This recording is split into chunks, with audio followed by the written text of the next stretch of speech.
እንኳን ወደ ፓናል ዲስከሽናችን እንደገና መጣችሁ። አቡ ባላለው ከሀገረ ጃፓን ነው እዚህ ስብሰባ ላይ መካፈለው። በሁለት ክፍል 2 ላይ እንደ መነጋገሪያ መነሻ ሆኖ የተመረጠው ርዕስ አማርኛ እንደ ብሔራዊ ቋንቋ፣ የአማርኛ ቋንቋ ታሪክ፣ ዘመናዊነትና የሳይንስና ቴክኖሎጂ ትምህርት ሽግግርና ስርጸት ያለው ሚና የሚል አጠቃላይ ሐሳብ ነው ያለው። ይህንን ጉዳይ እንዲመለከቱልን እና ሐሳባቸውን እንዲያጋሩን 3 ምሁራንን ጋብዘናል። 3 ምሁራን 20 ደቂቃ ንግግር ያደርጉልንና መጨረሻ ላይ ለጥያቄ መልስ እና ለውይይት የሚሆን ቦታ ጊዜ ስለሚኖረን በዛ ሐሳባችንን እናጠቃልላለን። መጀመሪያ ደረጃ አንድ ማህበረሰብ የኢኮኖሚ የሶሻል እድገትን ሲፈልግ መጀመሪያ ያሉትን ሀብቶች ያሉትን አቅሞች በደንብ መጠቀም ይጠይቃል። ይሄ ደግሞ የሰው የተማረ ኃይል ይፈልጋል። ይህንን የሚያደርግበት አንደኛው ቁልፍ ሀብት ባህሉ፣ ቋንቋው፣ የአስተሳሰብ ምልከታው እርስ በርስ አንደኛው ከሚያስበው ከሌላኛው ጋር የሚከፋፈልበት ስርዓት መዘርጋቱ እና ይሄንን ጉዳይ የምናየው የሀገራዊ ቋንቋ ብቻ ሳይሆን ከ21ኛው ክፍለ ዘመን የኢኮኖሚ የሶሻል ፍላጎት ጋር አብሮ የሚጣጣም ሀገራዊ ቋንቋ እና ትምህርት ያስፈልገናል። በዚህ ረገድ 3 ባለሙያዎች በተለያዩ ጉዳዮች ላይ ሐሳባቸውን ያካፍሉናል። መጀመሪያ ዶክተር አበራ ሞላ አማርኛን በቴክኖሎጂ የማዘመን እስካሁን እየተደረገ እና ወደፊት ያለው ተስፋ ምን ይመስላል፣ ግዕዝ ከሌሎች ቋንቋና ፊደሎች ጋር ሲነጻጸር ያለውን ምልከታ ያካፍሉናል። ዶክተር አበራ ሞላ ብዙዎቻችሁ የምታውቋቸው የሀገራችን ባለውለታ ምሁር ናቸው። በተለያየ ዘርፍ የተለያየ አበርክቶ የሚያደርጉ ምሁር ናቸው። በስልጠና የእንስሳት ሕክምና ባለሙያ እና ፓተንት ባለቤት ናቸው። ለብዙዎቻችን ትኩረትና መንፈሳችንን እንድንሳብ ስለ ስራዎቻቸው ካደረጉት ዋና ጉዳዮች አንዱ በግዕዝን ወደ 20 እና 21ኛው ክፍለ ዘመን ሰዎች በብዛት በሚጠቀሙበት በኢንተርኔት እና በሶፍትዌር ዲቨሎፕመንት ላይ በተለያየ መልኩ ፓተንት ያላቸውና ግዕዝን ወደ ሰፊ ተጠቃሚነትና ተደራሽነት እንዲደርስ የሚያስችል የፓተንት ባለቤት ናቸው እና በተለያየ መድረኮች ላይ ብዙ አስተዋጽኦ የሚያደርጉ ምሁር ናቸው። ይህንን ያህል ካልኩ ዘንዳ ዶክተር አበራ ሞላን ሐሳባቸውን እንዲያካፍሉን መጋበዝ እፈልጋለሁ። ዶክተር አበራ። እሺ፣ እግዚአብሔር ይስጥልኝ ፕሮፌሰር አቡ። ያው ይሄንን ነገር አዘጋጅታችሁ ከብዙ ድካም በኋላ እዚህ ለመድረሱ በጣም አመሰግናለሁ። አንዳንድ ችግር ስላለብኝ ብዙም በዚሁ አይነት ልቀጥል እፈልጋለሁ። የኔው ዋናው ርዕስ የግዕዝ ፊደላችን በተለይ አማርኛ ምን ያህል በቴክኖሎጂው እንደተራቀቀ ለመንገርና ከዚሁ ጋር የተያያዘ ጉዳዮችን አማርኛ ብቻ ሳይሆን ሌሎችንም ቋንቋዎቻችንና ፊደሎቻችንን የሚመለከት መሆኑን በትንሹ ለመግለጽ ነው። ዋናው እኔ እዚህ ነገር ውስጥ የገባሁት ለፖስት ዶክተራል ትምህርት ኮሎራዶ ስቴት ዩኒቨርሲቲ መጥቼ በተማርኩበት መስክ ምርምር ሳደርግ 2 ፓተንት አስፈልጎኝ አንድ የአሜሪካና አንድ የእንግሊዝ ፓተንት አግኝቻለሁ። ይህ የሆነው በ70 ውስጥ ላደረኩት ምርምር ነው። ከዛ ጋር የተያያዘ ኮምፒውተሩን መጠቀም ስጀምር ይሄ መሳሪያ ለወደፊቱ ብዙ ነገር የሚፈውስና ጠቃሚ ቴክኖሎጂ ስለሆነ ለምንድን ነው በእኛ ፊደል የማንጽፈው እነሱ በእንግሊዝኛ ሲጽፉ የሚለውን ነገር ጀምሬ ይሄን ነገር ከኛ መካከል አንዳችን ካልሰራ ነው ፈረንጆቹ ወይም የውጭ ሰዎች ፊደሉንም አያውቁም። በዚያ ላይ ደግሞ በራሳችን ፊደል ከኛ መካከል አንዳችን ቴክኖሎጂውን ይዘን መብቱን ካልጠበቅን በኋላ እንደ ጤፉ ጉዳይ እንዴት አንድ ኢትዮጵያዊ የለም እንዳይባል ያን ብዬ ነው የታገልኩት። እንዳጋጣሚ ሆነው ያሰብኩት ሁሉ ተሳክቶልኛል። የጀመርኩት በ1982 ነው በፈረንጆቹ ነው ማወራ፣ ይቅርታ አድርጉልኝና ይሄው 40 ዓመቴን እያከበርኩ ነው። በዚህ ጊዜ ውስጥ ግዕዙን ኮምፒውተራይዝ ከማድረግ ሌላ እንደገና በእጅ ስልክም በሌሎችም እንዲሰራ አድርጌያለሁ። በዚህ የተነሳ መጀመሪያ እንኳን ለኢትዮጵያ ፓተንቱን ሳመለክት በ80ዎቹ ውስጥ የደርግ መንግስት ነው ኢትዮጵያ የፓተንት ስርዓት ስለሌላት ቴክኖሎጂውን ልቀቀው፣ ህጉን አውጥተን እንሰጣለን በሚል አይነት እንትን እሺ ብዬ ለቅቄው የኢህአዴግ መንግስት ወያኔዎቹ ሲመጡ የፓተንት ለሶፍትዌር አንሰጥም አሉ። በዛ የተነሳ ብዙ ሰዎች መከላከል እንደማንችል አውቀው የተለያየ ፕሮግራም አውጥተው የተለያየ ነገር አድርገው አንዳንዶቹም ከኔ ጋር ከተማከሩ በኋላ እዛ ሄደው ፓወር ግዕዝ ምናምን ይባል በየአይነቱ ለቀዋል። ያም ሆነ ይህ እኔ ነገሩን አልተውኩም። ተመልሼ አሜሪካኖቹን እናንተ ለኢትዮጵያ መብቱን እንስጥ ብላችሁ ኢትዮጵያ ስለካደኝ ምን ላድርግ ብላችሁ ያሻሻልከው እንደገና አመልክትና እንሰጣለን አሉኝ። የኢትዮጵያ መንግስት ግን በዚህ አይነት የሚቀጥል ከሆነ ፓተንቱን ሊሰጥ ካልፈለገ በቴክኖሎጂ ያጠቀም ማለት ነውና ያን ነገራቸው ብለውኝ ለአሜሪካ መልክቼ ተመልሼ በነገራቸው በዚህማ አይነት በራሳችን ቴክኖሎጂ ጉል ልንሆን ነውና አሜሪካ እንሰጣለን ብለው እነሱም 3 ፓተንት ሰጥተውኛል። ይሄ ወደ መጨረሻው ግድም ነው ያደጎች ሊሄዱ። እንግዲህ ይሄ ሆኖን ያለ ለመሆኑ ምንድነው የኛ ቴክኖሎጂ የሚለው ለመመለስ ያህል ቋንቋው ይሰማችኋል? አዎ። እሺ፣ ቋንቋው በተለይ አማርኛ ከክርስቶስ በፊት ከ300 ዓመት በፊት የነበረ ነው የሚሉ አሉ እና የአማርኛ ፊደል ከግዕዝ ፊደል ተወስዶ ያው እነ ጨ፣ ጀ፣ ከ፣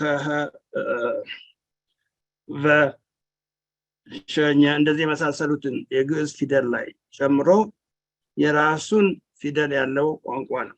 አማርኛ እንደ ቅድም እንደተናገራችሁት የኢትዮጵያ ነገስታት የሚናገሩበት የሀገሩ መግባቢያ ሆኖ ቆይቷል።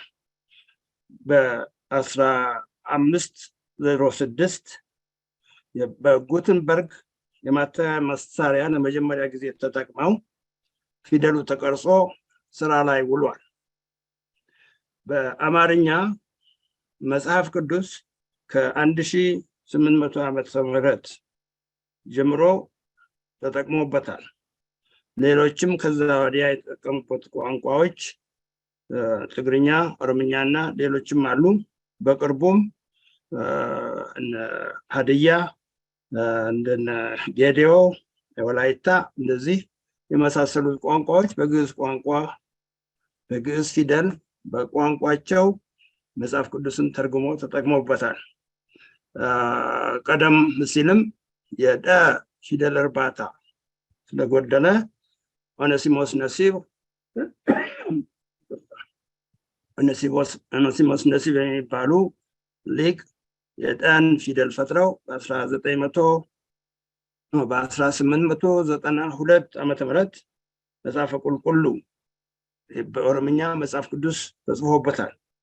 ከዛም ወዲህ በግዕዝ ፊደል ብዙ ስራዎች ተሰርተዋል። በቅርብ ጊዜም ግዕዝ ፊደል እየተስፋፋ ሲሄድ ወደ ኮምፒውተር እንደጨመርነው ፊደሎቹ ሌሎች ቋንቋዎች የሚያስፈልጋቸውን ፊደሎች ጨምረን በአሁኑ ጊዜ ወደ 13 ካራክተር ሴት የከፈልኳቸው ተጠቃሚዎች አሉ። እነዚህ መካከል እንደ አማርኛና ሌሎች ለምሳሌ ትግርኛ፣ አገው ቢለን፣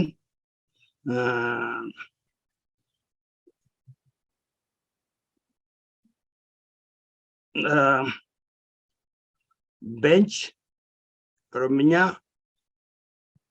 ትግረ፣ ቢለን እንደዚህ መሳሰሉ፣ ጉራግኛ፣ ጉሙዝ፣ ባስኬቶ፣ ገመጎፋ፣ ዳውሮ እና ሌሎችም 13 የፊደል አይነቶች ተፈጥሮላቸው እነዚህ ሁሉ እየተጠቀምባቸው ነው። በአሁኑ ጊዜ ከ500 በላይ የሚሆኑ የግዕዝ ፊደል ቀለሞች በሚገባ እየሰራንባቸው አንዱም የፓተንት የጥቅም ይሄ ነው። ቅድም ለአንድ ጠያቂ ለተናገሩት አማርኛ ላይ ምን ነው አጠበቃችሁ የሚለው ነገሩ አማርኛን በመግባቢያ ቋንቋ መጠቀሙን ቀጥል በሚለው ሐሳብ ነው እንጂ ይሄ ነገር ሌሎችንም ቋንቋ ይመለከታል። እነዚህ ቋንቋዎች ሁሉ የራሳቸው ፊደል ተሰጥቶላቸው እየተጠቀሙበት በአሁኑ ጊዜ አብዛኛው የኢትዮጵያ ሕዝብ ወደ ላቲን ዞሯል። ይህ ስህተት ነው። በየጊዜው የሚባለው አንዳንዱ ነገር ተረት እንጂ ደንበኛ ሳይንሳዊ አይደለም። የግዕዝ ፊደል እያንዳንዱ ፊደል ድምፃዊ ስለሆነ የማንንም ቋንቋ ይጽፋል። የግዕዝ ፊደል ለምሳሌ ከእንግሊዝኛው ጋር ብናወዳድረው የግዕዝ ፊደል ከሳድሱ ጋር አንድ አይነት ነው። ስለዚህ እንግሊዝኛ በአንዱ አይነት ሲጽፍ እኛ በ8 አይነት ነው የምንጽፈው። ለእያንዳንዱ ፊደል ለእያንዳንዱ ድምፅ አንዳንድ ፊደል ስላለ አለ ስፔሊንግ ጥፋት በትክክለኛው የምንጠቀምበት ነው። አሁን አንዳንድ የተጀመረው ፊደሉ በዛ ፊደሉን እንቀንስ እንደሚባል ነገር አስፈላጊ አይደለም። ይሄን ነገር እኔ ራሴ በቴክኖሎጂው አስቀርቼዋለሁ። ወደፊቱ ስፔሊንግ ሲሳሳት ፀሐይ ሲባል በጸሎቱ ፀ ከተጻፈ ሀ በራብኡ ሳይሆን በግዕዙ ከተጻፈ ራሱ ኮምፒውተሩ ያርመዋል። በሌላ በኩል አንድ ደራሲ በፈለገው ፊደል የመጻፍ መብት አለው።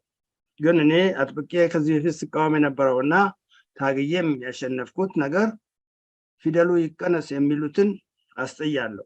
የተቀነሰ ፊደል የለም። እኔ ራሴ የፈለኩትን ለምሳሌ ዜሮ ጨምሬ አንዳንድ ምልክቶችም የብር ምልክትን እዚህ ገብቶ ቋንቋ በሚገባ እያደገ ነው። በአሁኑ ጊዜ መተርጎም ጀምረናል እና ለዚህ ሁሉ ደግሞ እያንዳንዱ ቋንቋ እንዲተረጎም የቃላት ክምችት ስለሚያስፈልግ አሁን ለምሳሌ በቅርቡ ያስተዋወቅኩት ኢትዮስፒት የሚባል ራሱን የቻለ የቃላት ማተሚያ አለ እና ይሄ ያስፈለገበት እንደነ ማይክሮሶፍት ወርድ ያሉት ፕሮግራሞች ለግዕዙ ብዙ ላይጠቅሙ ስለሚችሉ የራሳችን ያስፈልገናል። ስለዚህ ይህን ነገር በየፊናውም እየሰሩ ያሉ አሉ እና ደህና ይዘናል እና በአሁኑ ጊዜ መተርጎሙ ስለተጀመረ በእንግሊዝኛ ያለውን ቴክኖሎጂ ወደ አማርኛው እንተረጉማለን። ቀስ በቀስ እንዳልኳችሁ ወደ 84 ቋንቋዎቻችን ልንተረጉም እንችላለን። ስለዚህ ደህና አድርገን ይዘነዋል እና ግን በተባለው አይነት አብዛኛው የኢትዮጵያ ሕዝብ ይህን የግዕዝ ፊደላችንን ትቶ ወደ ላቲን ከሄደ ራሱ ይሄ የተደከመበትና ዩኒኮድ ውስጥ የገባው ፊደላችን ጥቅም ላይ ላይውል ነው። ፊደላችን አልበደልን፣ አማርኛውም ቢሆን አቀራረበን እንጂ የጎዳን ነገር የለም። አለ ችግር ከተባለ ተወያይተን እንማከርበት፣ ሁሉም በእጃችን ነው። ግን አንዳንዱ በተሳሳተ አስተሳሰብ ነው የሚሄደው። የግዕዝ ፊደላችን እንዳልኳችሁ እንግሊዝኛው እንኳን የበለጠ ነው። ለምሳሌ the quick brown fox jumps over the lazy dog የሚለውን አረፍተ ነገር በእንግሊዝኛ 36 ቀለሞች ይፈልጋል። በአማርኛ ወይም በግዕዝ ፊደላችን 24 ይበቃዋል። ስለዚህ በአንድ ሶስተኛ የተሻለ ነው። ድምፃዊ ስለሆነ እያንዳንዱም ድምፅ ይገልጻል። ለምሳሌ እንግሊዝኛ ወስደን ሬድ ብንል ሬድ ምን እንደሆነ ያስቸግራል። ስሙን ካላገ አይ ሬድ የሚለው እሺ እያነበብኩ ነው ይላል። ያንኑ ስፔሊንግ ወስደን አይ ሬድ ነው። አሁን የሌላ አይነት ሆነ ማለት ነው። ያው አርኤዲ እንደገና ያንን ሬድ ካልን ደግሞ ሬድ ከአርኤዲ ጋር አንድ ነው። ስለዚህ ብዙ አይነት ችግር ያለው እንዲሁም አንድ በርናንድ ሻው ይባል የእንግሊዝ የታወቀ ደራሲ አለ። ይሄን እንግሊዝኛ ፊደል እንደምንም ብለን ወዲያ ጦርነት ማንሰስተን ብንጥለው ይሻላል የሚል ነው። ምክንያቱም ለምሳሌ ለሲ ሲ ኬም ኪውም እንደዛ ናቸው። ሁሉም አንድ ድምፅ ነው ያላቸው። በሌላ በኩል እንደኛ አስፈላጊው ድምፅ ፊደል የለውም። እነጨ እነ የኦሮምኛው ደ እነዚህ ሁሉ በግዕዝ እንጂ በሌላ ቋንቋ መጻፍ ያስቸግራል። ስለዚህ የግዕዝ ፊደላችንን በደንብ ሳናውቅ ኃይሉን ሳንገነዘብ ይሄን ያህል የተደከመበትን መተው የለብንም ባይነኝ። አዝማሚያው ወደዛ ስለሆነ ነው። ምክንያቱም እንዴት ተብሎ ነው ይሄን ያህል ጊዜ የተጠቀምንበት የስንት ሺህ ዘመን ታሪካችን፣ ፊደላችን፣ ኩራታችን በዚህ ትውልድ እንደዚህ ተንቋሾ አንዳንዱማ እንዲያውም የግዕዝ ፊደለኛን ቋንቋ ይጽፍ የሚባልበት ደረጃ ተደረሰ። እንዳልኳችሁ የግዕዝ ፊደል ድምፃዊ ስለሆነ የማንንም ድምፅ ይጽፋል። ስለዚህ እንዲህ አይነት ትርክት መቆም አለበት። በሌላ በኩል ጠፋ የተባለ ነገር ካለ ጥሩ። እሺ አሁን ስክሪኑን ሼር አድርጌያለሁ። ሄሎ እየተደረገ ነው። ከዚህ በኩል አሁን ይሄኛው የሚያሳየው እነዚህ ፊደሎች ከላይ ያሉት 0 ኤቢሲዲ የሚሉት የኮዱ እንትኖች ናቸው። ወደ ጎን ደግሞ ወደ ታች ያሉበት ቁጥር ነው። ለምሳሌ የመጀመሪያው ፊደል ሀ ቁጥሩ 1202 ነው። ሁ 1201 ነው። እና እነዚህ የግዕዝ ፊደሎች ናቸው። እነዚህ የትግሬ ናቸው። እነዚህ አማርኛ ለራሱ የጨመረበት ናቸው። እነዚህ እዚህ ታች ያሉትም ያው አማርኛ ሆነው እዚህ የሚታዩት ምልክቶቹ ናቸው። እነዚህ የአማርኛ አሃዞቹ ናቸው፣ የግዕዝ አሃዞቹ ናቸው። ግን ዩኒኮድ ውስጥ ሲገቡ በፊደልነት እንጂ በቁጥር አልገቡም። ቁጥሩን የእንግሊዝኛው ቦታውን ወስዶታል። ስለዚህ ሌላ አይነት ፊደል ፈጥሬ እኔ አሁን እንደገና ከ0 እስከ 9 ያለውን የግዕዝ አሃዝ ፈጥሬ ጨምሬበታለሁ። ከአሁን ወዲያ ሂሳብ በግዕዝ ፊደል መጻፍ እንችላለን። እነዚህ የጉራግኛ ናቸው። እነዚህ የያሬድ ምልክቶች ናቸው። እነዚህ የጉሙዝ የምኢን ፊደሎች ናቸው። እነዚህ የአገው ቢለን ናቸው። እነዚህና እነዚህ ፊደሎች የአገውና ቢለን ናቸው። እነዚህ ትግርኛ ናቸው። ወደ ታች ስንወርድ እነዚህ የምኢን ናቸው እንዳልኳችሁ። ከዚህ በታች ያሉት ለምሳሌ እነዚህ የጉሙዝ ናቸው። ሌሎችም አሉ። ሁሉንም ማሳየት አልችልም መሰለኝ። እዚህ በጠቅላላው አሁን ወደ 530 እንደዚህ ደርሰዋል። ስለዚህ እያንዳንዳችን እነዚህን ፊደሎች ማወቅ አለብን። ሌላው አፍ መፍቻ ቋንቋ ለተባለው የተባበሩት መንግስታትም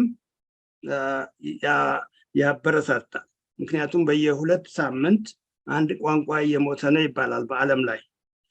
ስለዚህ ልጆች በአፍ መፍቻ ቋንቋቸው ተጨማሪ ሆኖ ቢማሩ ቋንቋዎች እንዳይጠፉ ያበረታታል። ስለዚህ በአፍ መፍቻ ቋንቋ በሁለተኛ ወይም በሶስተኛ ደረጃ መውሰዱ ጠቃሚ ነው እና ያንን ብንደግፍ ጥሩ ነው። እውቀት ነው ብዙ ቋንቋ ማወቅ። በሌላ በኩል ግን አማርኛውን ብዙዎቻችሁ ቀደም ብላችሁም እንዳላችሁት የጠላት ቋንቋ ወይንም ሌላ ስም ተሰጥቶት ማዳከሙ ትክክል አይደለም። ሌላው ቀርቶ አሁን ስልጣን ላይ ያሉ ሰዎች አማርኛና የግዕዝ ፊደል ባይችሉ ስልጣንን አይዙትም። ስለዚህ ራሳችንን ባናታልል ደግ ነው። በዚህ መካከል ይሄ ፊደል ይሄ ቋንቋ ዳብሮ አንድ ቦታ አድርሶናል። ባይሆን የቀሩትን ማበረታታት እንጂ የዳበረ ነገር ማጥፋት ቀላል አይደለም። በዚያ ላይ ትክክልም አይደለም። በሌላ በኩል እንግሊዝኛውን እንውሰድ ተብሏል። እኔ የተማርኩት ተስፋ ገብረ ስላሴ ፊደል እና በእንግሊዝኛ ነው እና ያ የጎዳይ ነገር የለም። ስለዚህ አንድ ሕፃን ብዙ ቋንቋ መማር ይችላል። ግን ይህን የራሳችንን ፊደል በምንም አይነት መተው የለብንም። በዚያ ላይ ለምን ተብሎ ነው የስንት ሺህ ዘመን ታሪካችንን ለዛሬ ፖለቲካ ስንል የምናበላሸው? ስለዚህ ይሄ ትልቅ ስህተት ስለሆነ ከዚህ ነገር መቆጠብ አለብን። ይሄ ተልበስብሶ የሚቀር አይደለም። ለምሳሌ አሁን ይሄ ስክሪኑ ላይ የቀረበው መጽሐፈ ቅዳሴ ነው እና ክታበ ቅዳሴ ተብሎ በኦሮምኛ ቋንቋ ተጽፏል። የዛሬ 8 ዓመት ነው እንደዚህ። አንዳንድ ኦሮሞዎች የግዕዝ ቋንቋ የግዕዝ ፊደል ኦሮምኛን አይጽፍም ይላሉ። ይሄ ውሸት ነው። መጽሐፍ ቅዱስ እየተጻፈበት ይሄ እየተጻፈበት እንደገና በሬሳ የሚባል ጋዜጣም ነበር። ስለዚህ እንደዚህ አይነት የማይሆን ነገር ትክክል አይደለም። ይሄንን የሆነ መጽሐፈ ቁልቁሉ አፋን ኦሮሞ የሚለው አርጋ ቴከን አን ዱሬ አጋ አራራ በራ ለቆስ በደንብ አይታየኝም፣ ይቅርታ። አውሮፓት 1899 ዓመተ ምህረት የተጻፈ ነው። ይሄ መጽሐፈ ቁልቁሉ የአፋን ኦሮሞ ኦነሲሞስ ነሲብ የጻፉት ነው በ1899 በፈረንጆቹ፣ በእኛ ወደ 92 መሆኑን በ1892 እና ይሄ ነገር ትክክል አይደለም። የግዕዝ ፊደል ኦሮምኛን አይጽፍ ማለት እና እንዲህ አይነቱን ነገር ትክክለኛውን ሳይንስ ስለሆነ አቅርብ ያለው ሌሎቻችንም ሳይንሱን እንከተል። በሌላ በኩል የተዳከሙ ቋንቋዎች እንዳይዳከሙ እንዳልኳችሁ በሁለተኛም ቋንቋነት ይሁን በአፍ መፍቻ ቋንቋነት ማስተማር መቻል አለብን። ግን አቅማችንን መገመት አለብን። ይሄ ለእኔ ከተሰጠኝ ፓተንቶች አንዱ ነው እና የግዕዝ ፊደላችን በዓለም ደረጃ ታውቆ በአንድና ሁለት መርገጫ ጽፌ ፓተንት የተሰጠኝ የእንግሊዝኛ የበለጠ ቴክኖሎጂ አዳብሬ ነው እና ይህ ቀላል ነገር አይደለም። ለ100 ፊደል የተሰራ መርገጫን ለ500 ፊደል ማድረግ እና በአሁኑ ጊዜ ትንሽ ቆይተን ሰው ሲለማመደው በእንግሊዝኛው ልክ በቀለጠፍ አይነት እንጽፈዋለን በአማርኛ። ስለዚህ ቴክኖሎጂውን ደርሰንበታል። ነገሩ ያለው በእኛው እጅ ነው። እንደፈለገን ማድረግ እንችላለን። ለምሳሌ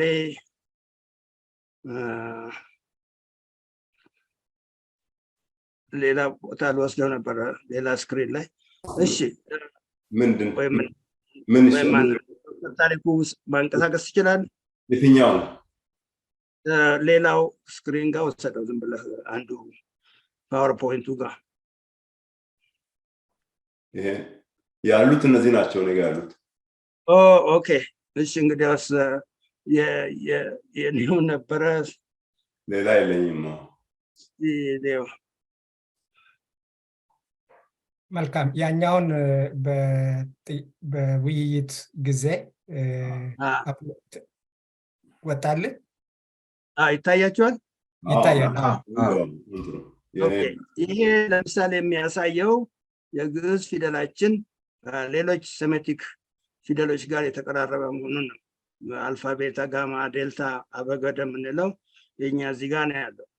ይሄ ቅድም የጠቀስኩላችሁ በ1506 ዓመተ ምህረት የጉተንበርግ መሳሪያ የተጠቀመበት የኢትዮጵያን ፊደል ቀርጸው ሮም ቫቲካን የሰሩልን ፊደል ነው ይሄ እና ይሄ ራሱ አንድ ትልቅ ነገር ነው። ቴክኖሎጂው ተፈጥሮ በእንግሊዝኛ ብቻ የሚጻፈው በተጠቀምንበት አንዱኛ ይሄ ብዙዎቻችን የተማርንበት በ1916 ዓመተ ምህረት ጀምሮ 17 ዓመተ ምህረት ጀምሮ ተስፋ ገብረ ስላሴ የሰሩልን የፊደል ተርታ ነው። በዚህ ነው አሁና አበገደ ተምረን በኋላ መልእክተ ዮሐንስ የተማርነው። ይሄ ለመጀመሪያ ጊዜ በግዕዝ ፊደል በኮምፒውተር ጽፌ ኢትዮጵያ ፓተንት እንዲሰጠኝ የጠየቅኩበት ነው። ስለዚህ ይህ በ1988 ነው፣ ምንም እንኳን ቀደም ብዬ ብዙ ስከራከር የነበረው። ስለዚህ ይሄ አንድ ታሪካዊ ጽሁፍ ለመጀመሪያ ጊዜ በኮምፒውተር የተጻፈ የግዕዝ ፊደል ነው። እዚህ ላይ አንድ ነገር እንድታውቁ ነው የምፈልገው። አንዳንድ ሰዎች አሉ የታይፕራይተሩን አይነት ቅጥል ፊደል ጽፈው ኢትዮፒክ ነው የሚሉ። እሱ ኢትዮፒክ አይደለም፣ የውሸት የፈጠራ ፊደል ነው። የተቀጣጠለ ፊደል ከአንድ መርገጫ ከአንድ ኪቦርድ የተሰራ ነው። ግዕዙን ኮምፒውተራይዝ ማድረግ የቻልኩት 8 ቦታ በመበተን ነው እና ያንም ሰርቼዋለሁ። ግን ያ የኢትዮጵያ ፊደል አይደለም። ነሲቦስ ነሲብ ማናቸው አያና ብሩ የሚባሉ ሰው በ1930 ግድም የሰሩት እና ፓተንት የእንግሊዝ ፓተንት ያገኙበት የቅጥልጥል ፊደል ነው። ለምሳሌ ሀ አለ ል አለ፣ ግን ሁሉ የሉ። ዳሽን አምጥተው ጎኑ በማስቀመጥ ሁን እንዲመስል የተሰራ ነገር ነው። ያ ጊዜ ያለፈበት ቴክኖሎጂን ያን አስቀርቻለሁ፣ ይቅር ብዬ። ብዙዎቹ ተባብረው ቀርቷል። የግዕዝ ፊደላችን ይሄ ነው።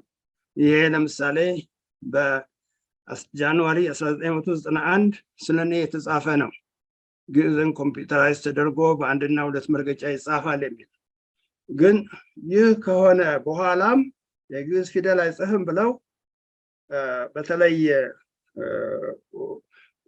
ወያኔዎች አዲስ አበባ ከገቡ በኋላ ኦሮሞዎችም ግዕዝ አይጽፍም ብለው የማይሆን ምክንያት ፈጥረው ወደ ላቲን የዞሩት ግዕዝን ኮምፒውተራይዝ ካደረኩ በኋላ ነው እና ይሄ ራሱ ትልቅ ስህተት ነው። ስለዚህ ከዚህ ጋር የተያያዘ ነው አንዳንዱን ነገር የምቃወመው። ይሄ ለምሳሌ በ1989 ለመጀመሪያ ጊዜ ወደ ትሩ ታይፕ በሚባል አይነት ፊደሉን ሰርቼ በኋላም ለዩኒኮድ የሰጠሁት ነው። ይህ የብርሃንና ሰላም ማተሚያ ቤት ፊደል ነው እና ብርሃንና ሰላም ማተሚያ የ19ኛው መቶ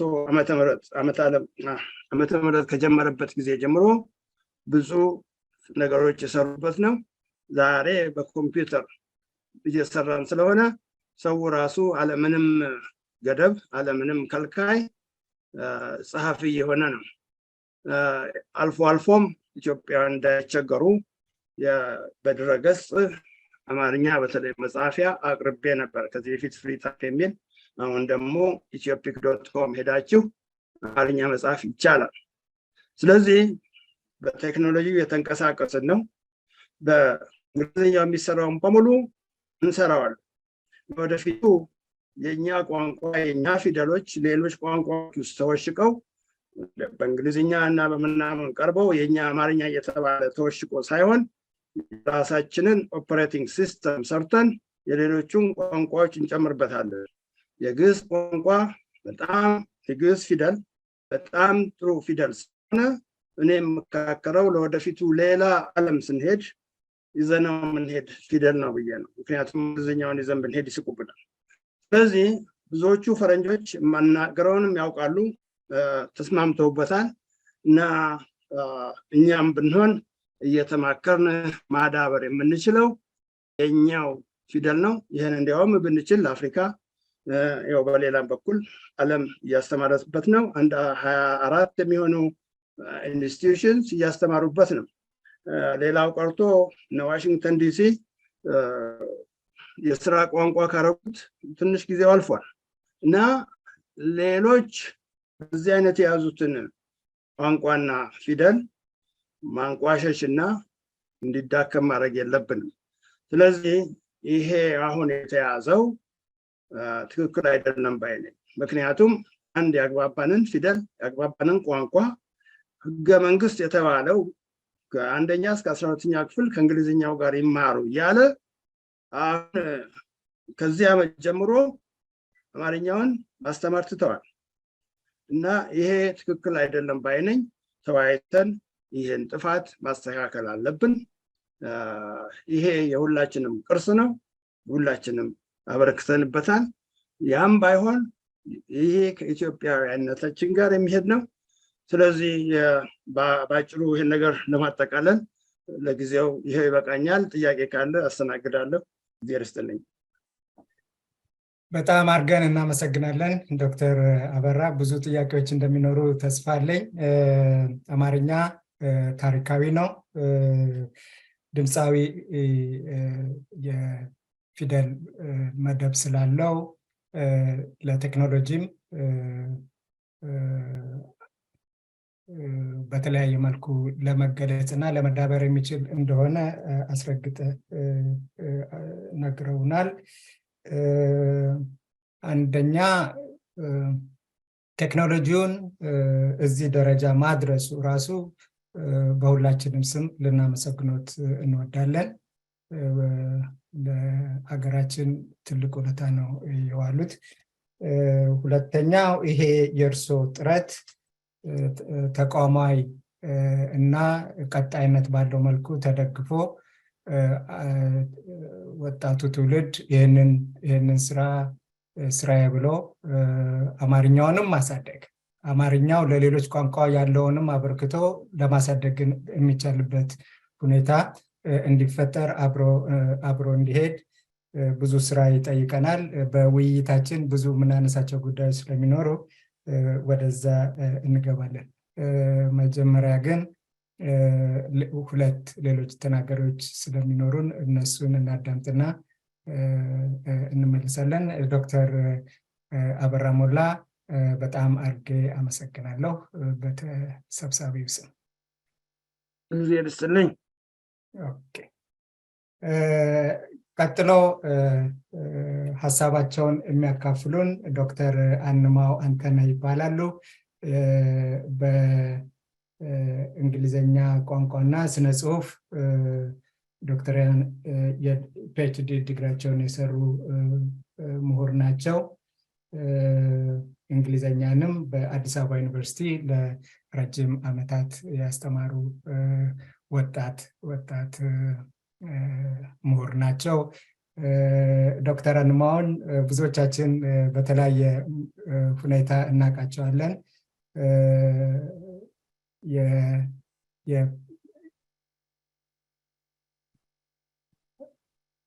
ከስማቸው ጋር ብዙ ጊዜ ተያይዞ የሚነሳው እውነትን የእውነት ጠበቃ ሆነው እውነትን ለእውነት የሚከራከሩ ምሁር ናቸው። በዚህ መልኩ ዛሬ አብረውን ሀሳባቸውን ለመካፈል ከአዲስ አበባ ፍቃደኛ ስለሆኑ በጣም አድርገን እናመሰግናለን። ዶክተር አንማው መድረኩ የእርስዎ ነው። ድሉ ስለተሰጠኝ በማመስገን ነው እና በቴክኒክ ችግር ምክንያት ያያያችሁ ለማውራት ባለመቻሌ ደግሞ ቅር ብሎኛል ነው ያልኩት እና 56 ዓመት ወጣት ነኝ። የ56 ዓመት ወጣት ስላሉ ነው። እኔ እንደ ዶክተር አበራ ሞላ አይነት የተደራጀ እና ሳይንሳዊ የሆነ ነገር ለማቅረብ አይደለም ዛሬ የመጣሁት። አክብራችሁ ስለጋበዛችሁኝ የሚሰማኝን በቶፒኩ ላይ 5-10 ደቂቃ ቢወስድ አለሁ ለማለት እና ከእናንተ ለመማር ነው። በተለይ ፕሮፌሰር ጥሩ ሰው እና ፕሮፌሰር ባዬ ይኖራሉ ብዬ አስቤ እነሱንም ለማዳመጥ ጓጉቼ ነበር። ምክንያቱም እነሱ በቀጥታ እዚህ ላይ ጥናት ያደረጉ እና አስተዋጽኦ ያደረጉ በመሆናቸው ምክንያት ነው። እነሱ ባለመኖራቸው አግድሏል ባይ ነኝ። እኔ ያው እንግሊዝኛ መምህር ነኝ እንዳልከው አስተዋዋቂው እንዳሉት በቀጥታ የዚህ የቋንቋ ፖሊሲ ጉዳይ ያመጣውን ውጤት አይቼዋለሁ። በተግባር እያየሁት ስለሆነ እየኖርኩት ስለሆነ ያንን ፐርስፔክቲቭ ጭምር እናንተ ከውጭ ያላችሁት እንድታዩት ለማድረግም ጭምር። ለምሳሌ አሁን ዩኒቨርሲቲ አልፈው ከተለያየ ክልል የሚመጡ ተማሪዎቻችን በተለይ ከኦሮሞ ክልል እና ከትግራይ የሚመጡ ተማሪዎቻችን በብዛት ከኦሮሞ ክልል የሚመጡ ተማሪዎቻችን አማርኛ ሙሉ አይናገሩም፣ አይችሉም። ብዙዎቹ 50% ቢያንስ የሚሆኑት አማርኛ አይችሉም። እንግሊዝኛም አይችሉም። ዩኒቨርሲቲ እንዴት እንደሚገቡ እንግዲህ ከዚህ በፊት ያለውን የማትሪክ አወሳሰድ ከክፍል ወደ ክፍል ያለውን የፕሮሞሽን ፖሊሲ ታውቁታላችሁ። ከኔ ትምህርት ቤት ከኔ ክልል ከፍተኛ ቁጥር ማሳለፍ አለብኝ በሚል የፖለቲካ ውድድር ሁሉም ዳይሬክተር፣ ፖሊስ፣ የፖሊስ ኃይል ጭምር ተባብሮ ፈተና በመስረቅ እና በማሰረቅ ተቀዳድተው ተኮራርጀው እንዲያልፉ እና ብዙ ቁጥር ከየክልሉ እንዲገባ ለማድረግ ውድድር ሲደረግ ነው የኖረው 30 ዓመት ሙሉ። እና በዛ ሂደት የሚመጡ ስለሆኑ በትክክል ተምረው የሚመጡ አይደሉም። እንግሊዝኛም አይችሉም፣ አማርኛም አይችሉም። እና እኔ ክፍል ውስጥ ባለፈው ዓመት ብቻ እንኳን ያለውን አንድ ክፍል በወስድ በአብዛኛው ከአንድ ክልል ከአንድ ክፍለ ሀገር ከዚያውም ከአንድ አካባቢ ብቻ በምን አይነት ስታቲስቲክስ እንደተሰራ አላውቅም ነው የመጡት። እና አማርኛ አይችሉም፣ ፊደሉንም አያነቡም። በእርግጥ እኔ አማርኛ ፊደል አስተማሪ አይደለሁም፣ ግን አንዳንድ ምሳሌ ለመስጠት ወይም እንደዚህ ስሞክር እንደማያነቡ አይቻለሁ። አይናገሩም እንግሊዝኛም። እና ኮንሴፕቱን በእንግሊዝኛ ማስተማር ስለማንችል አንዳንዴ ወደ አማርኛ መልሰን ለማስረዳት ለመርዳት ልጆቹን ለመርዳት ጥረት ስናደርግ አይሰሙም፣ እነሱ አይሰሙም፣ ተለይተው እነሱ አይሰሙም። እና የዚህ ሁኔታ ሰለባ ሆነዋል፣ ቆይቷል። ይሄ ነገር ችግር ሲያጋጥማቸው ኢንስትራክሽን መስማት ሲያቅታቸው ሁሉ ከክላስ ውጭ እኔን ለማነጋገር ሲመጡ አስተርጓሚ ይዘው መምጣት ከጀመሩ ቆይቷል እንደዚህ አይነት ነገር ከተፈጠረ። እና በአጠቃላይ አማርኛ እንዲጠላ፣ አማርኛ እንዳይነገር፣ ፊደሉም እንደዛው እንዲሆን ማድረግ ከተጀመረ ቆየ። እንደ ፖሊሲ ጭምር ተይዞ በክልሉ ባለስልጣናት አማርኛ መናገር የማይችለው ኦሮሞ ውስጥ የሚኖር አማርኛ መናገር የማይችለውን ህዝብ ቁጥር ለመቀነስ ከፍተኛ ስራ ተሰርቶ ይሄን ያህል ፐርሰንት ደርሷል እየተባለ ሁሉ ሪፖርት እየተደረገ ከ6 ዓመት በፊት 40% መድረሱን ከሪፖርት የሰሙ ሰዎች ሲያወሩ ሰምቻለሁ። እና አሁን ምናልባት 80% ደርሶ ይሆናል። ይሄ የስኬት መለኪያ ነው፣ እዛ ያለው ሰው አማርኛ እንዳይናገር የማድረግ። እና ዞሮ ዞሮ እኔ አሁን እዚህ ላይ የሚቀርቡት ሳይንሳዊ ጽሁፎች፣ ሳይንሳዊ ሀሳቦች እንዳሉ ሆነው ግን አስዩም የምናደርገው ተገማች የምናደርገው አንድ ሀገር አለ፣ ኢትዮጵያ የሚባል አንድ ሀገር አለ። አብዛኛው ኢትዮጵያ እዚህ አካባቢ የሚኖረው ህዝብ ኢትዮጵያዊነቱን ይቀበላል፣ ኢትዮጵያዊ ነኝ ብሎ ያስባል ብለን ነው ያንን ቴክን ፎር ግራንትድ እሱን እንደ ጊቭን ወስደን ነው የምናወራ። እና ያንን ወስደን የምናወራ ከሆነ አሁን የተባለው ዶክተር አበራ ያቀረቡት ነገር በሙሉ ትክክል ነው። አማርኛ ፊደል የማይገልጸው ነገር የለም። ከእንግሊዝኛው ፊደል በተሻለ ቦታና ጊዜ ቆጥቦ ሞር አኪሬት ሆኖ ሊጽፍ ሊያስተናግድ የሚችል እንደሆነ ፕሮፌሰር ባየም ከዚህ በፊት አስረድተዋል። እነሱ ጽፈዋል፣ ሳይንሳዊ ጽሁፍም አለ። ግን የፖለቲካ ውሳኔ ስለሆነ የተወሰነው ስለ ኢትዮጵያዊነት ስናወራ እኔን አይወክልም፣ እኔ አይደለሁም ወደሚል የሄደ በጣም የራቀ በጣም ብዙ ርቀት ተሄዷል በዛ አቅጣጫ። እናንተ ሩቅ ሆናችሁ ብዙ ስሜቱን አታገኙትም ይሆናል እንጂ አሁን ባለው ሁኔታ መጀመሪያ መነሳት ያለበት ኢትዮጵያውያን ነን ወይ? ተወሰነ አካባቢ አሁን የተጀመረው ስሜት ስለ ምኒልክ ስናወራ፣ ስለ አድዋ ድል ስናከብር ሁላችንም በአንድ አይነት ስሜት ማናከብር ከሆነ ከዛ በኋላ የፊደሉ ጉዳይ 2ኛ፣ 3ኛ፣ 4ኛ ደረጃ ላይ የሚመጣ ነው። ያንን ከተቀበልንና አንድ ሀገር አለን ብለን እናስብ ከሆነ ግን ምንም ጥያቄ የለውም። ይህንን ፊደል ለአፍሪካ ጭምር ለሌሎች ሀገሮች ጭምር ልናሳድገው ልናስተላልፈው የምንችል እንጂ ተጠይፈን ቀልተን አዋርደን ልንጥለው የሚገባ ነገር እንዳልሆነ ግልጽ ነው። ግን አሁን ትላልቅ የሚባሉ ምሁራን እዚህ ያሉ ሰዎች የፖለቲካ አቋማቸውን ብቻ ነው የሚያራምዱት እና አማርኛ ስትላቸው አይገልጸውም፣ ምክንያቱም ረጅም ቫውል ሳውንድስ በእኛ ስላሉ አማርኛው ይሄንን ስለማያደርግ ብለው ጀኒውን የሚመስል ትክክለኛ የሚመስል ክርክር ሊያነሱ ይፈልጋሉ። ግን ያ እንደማያስኬድ ውሃ እንደማይቋጥር ግልጽ ነው። ያንን ትክክል ነው ሳይንሳዊ ነው ብለን በመናገር ብቻ እንዲቀበሉት ማድረግ ይቻላል ወይ?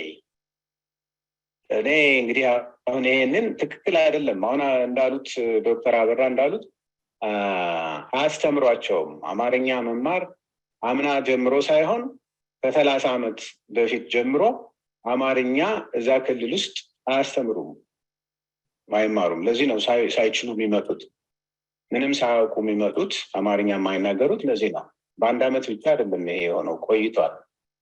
እና ያንን በግድ መማር አለባችሁ የሚል ፖሊሲ ሊወጣስ ይችላል ወይ የሚለው ጥያቄ እኔም የማነሳው ጥያቄ ነው። አሁን እሱን እናለባብሳለን በሚል 5 ቋንቋ ኦፊሻል እናድርግ ብሎ አዲሱ ፓርቲ አሁን ያለው ገዢ ፓርቲ 5 ቋንቋ ኦፊሻል እናደርጋለን ብለው 5 ቋንቋ ይዘው መጥተዋል። ለእንትን ለአትሊስት ለፖለቲካል ኮንሳምፕሽን። ግን ይቺ ሀገር ይህ ሀገር 5 ቋንቋ በዚህ ሰዓት ላይ በዚህ ሁኔታ አስተናግዶ በ5 ቋንቋ ተናግሮ ፖለቲካ ማካሄድ፣ ስራ መስራት፣ መግባባት ይቻላል ወይ?